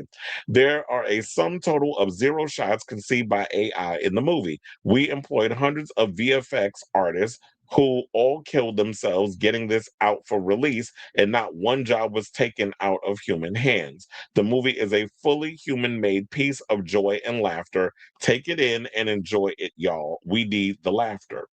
Well, if we want laughter, we'll get it when we go see Scary Movie this week. Now, the statement came after multiple Twitter posts over the weekend alleged that the film used generative AI in the airplane-esque comedy. RuPaul plays President Judy Gagwell as she and a cast of comedians and drag queens, such as Ginger Minj, Juju B, and Brooklyn Heights, among them, try to stop a runaway high-speed train, the Glamazon Express, from crashing into a fictional natural disaster, a Stormaganza. Now, RuPaul's movie apparently confirmed to contain mass amounts of Gen AI, with the top billed VFX company literally being AI based. Secret blessing that shit ain't playing in the UK, one commenter on Twitter commented. Another person said, girlfriend just made a pained sound on FaceTime. And when I asked what was wrong, they said there's a ton of AI in the new RuPaul movie. This is what another Twitter post wrote. Now, some of the comments referred to the work of Acme AI and FX on the film, which was reported by The Village Voice. The firm, co-founded by former Relativity media executive Ryan Kavanaugh, has touted its ability to shorten production schedules and help reduce budgets by filming on a gray box soundstage while AI generates the location imagery, such as on the upcoming Doug Liman film Bitcoin. So you said a man saying that you didn't use AI, but y'all was up in here cutting corners because quiet as it's kept. I heard that y'all didn't have a big budget for this movie. So to get the film done quickly, y'all did use AI. But of course, Adam Shankman is up in here not being truthful. Now, a source familiar with the production told Variety that Acme AI was contracted exclusively for its visual effects work, and many AI use was limited to background workflow processes and not anything that appeared on screen. Whatever the fuck that means. Now, the accusations also came after an April episode of Drag Race featuring, oh yeah, remember the episode when they were trying to do like the little tic tac episode, like when RuPaul's sitting down and talking to the queens, and she was painting their pictures or whatever the case was, and then she flipped it around, and everybody was going in and saying like this heifer was up in here using AI to come up with them photos or the painting images. And then people believe that, yeah, it was AI generated, which caused a lot of fury from people on social media. And of course, because he's not going to, RuPaul did not comment on the allegations, and Drag Race production company World of Wonder did not respond to a request for comment. So yes, it does seem like with all these data centers and stuff popping up, and the fact that a lot of this AI is destroying the environment and stuff, people are not really feeling it. Don't get me wrong, I'm not totally 110% against AI if you need to use it for a tool to help yourself out in certain situations. But if you're going to be working on a set and all this other case, and people are out here trying to continue to do what they went to college for and be able to, you need employees to do what needs to be done. Why are you taking food out of these people's mouths? Why are you not willing to come up with money to pay these people? You want to use these machines to help y'all come up with certain things. And now people are out here looking at y'all sideways because of the whole situation. So if it in fact is AI that was used on this whole situation, it's unfortunate and shame on y'all. And I don't know if whether or not, you have the director coming on and denying the whole AI rumor. If this, I mean, look, RuPaul, somebody needs to ask him that. If he goes on that morning show on NBC, maybe that guy could ask, because he the one that like tripping up on people. He asked Nicole Scherzinger a question, got her stumped, and then he asked what was it, Coleman Domingo and Neil Long a question about the whole Jackson SA allegation thing that they cut out the movie, had them stumped. And look, if he has to go on there to promote Stop That Train, I need that man on that show on the Today Show to stump RuPaul with that question and ask, because this may hurt the movie. I mean, I don't know if the people were going to go see this regardless based off the trailer. I already said it looked cheap. Or like a bad SNL skit. It literally looked like something out of RuPaul, like a long form episode of RuPaul's Drag Race, an acting challenge, which, quiet as hell, I hate the acting challenges on RuPaul's Drag Race. The only challenge that I really love watching on the show, the designer challenges, I love because it really feels like really creative and inspiring when y'all see that. And the musical challenges, when the girls got to come up there and be in girl groups or they have to do musicals, whatever the case is, that's what the show is usually fun. But the acting challenge, the RuPaul, like the SNL version of RDR Live and all that, man, I hate those improv and acting challenges because they're terrible. And the scripts are bad too. And a lot of the people on there, y'all don't have, not everybody's is Meryl goddamn Streep. So we'll just have to see how all of this AI rumors and everything, if this will affect the movie, and if people are going to go see it anyway. So I say all this to say, what do you guys think of this story? I definitely want to hear what your thoughts are on all this.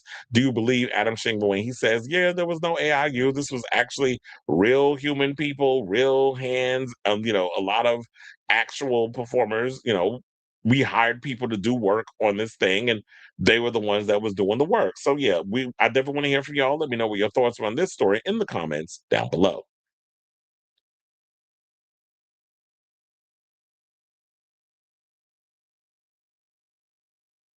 Anyone that uses pills or surgical procedures to enhance their girth is okay. And that's what it seemed like. What is it called? Like, is that called penis maxing?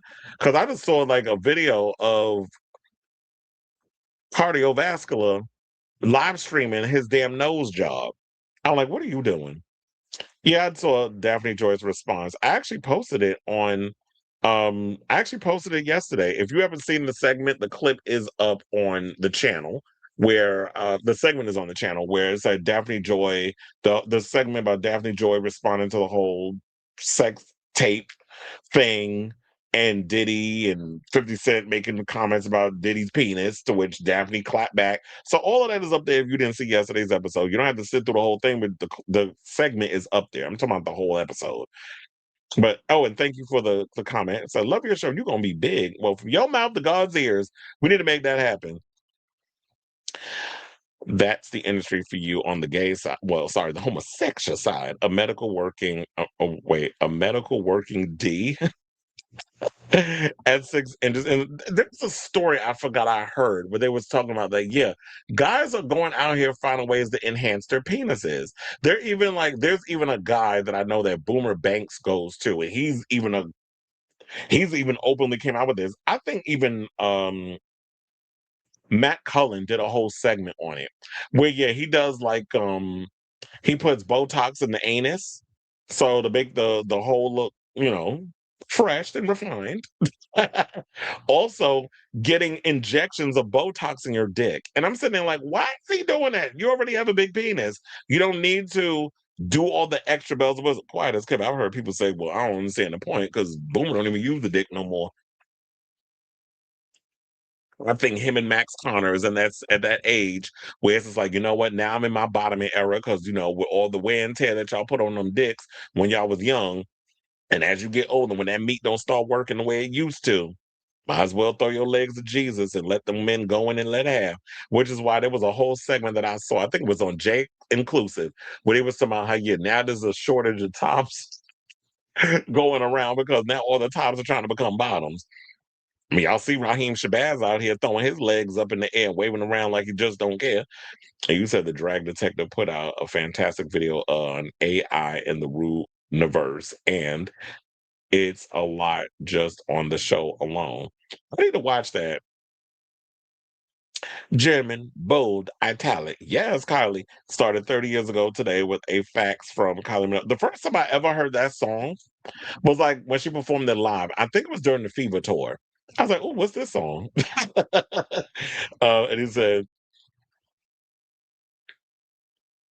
probably, I wouldn't be surprised. I mean, come on now. These directors, a lot like they politicians. A lot of people in this chat think I'm this conservative Zoomer, but I'm the most anti-AI person. Oh yeah, I know. We've had these conversations. I'm not gonna hold you. I have used AI, but I don't abuse it. Anti-AI activism is rooted in environmentalism and small business labor, which are leftist ideals. House voted and approved to end military action and aid to the war in Iran and Israel. It's midterms, so now the Republicans are going to do what we want to keep their power. Well, that's not going to happen because it's going to be a blue tsunami if the other side don't cheat. I was never going to sit through a movie with Ginger. You're the first person to say that because I remember somebody else saying that too with Ginger Minge on it, but now I'm actually have a reason to protest against it. Drag race in general, I'm slowly tuning out and getting bored of famous drag queens. But yeah, now that it's oversaturated, I could believe they are putting this in. I can't believe, well, you said I can't believe, child, me either. And I already told you a friend of mine who did work the premiere, he went to it, he saw the movie already.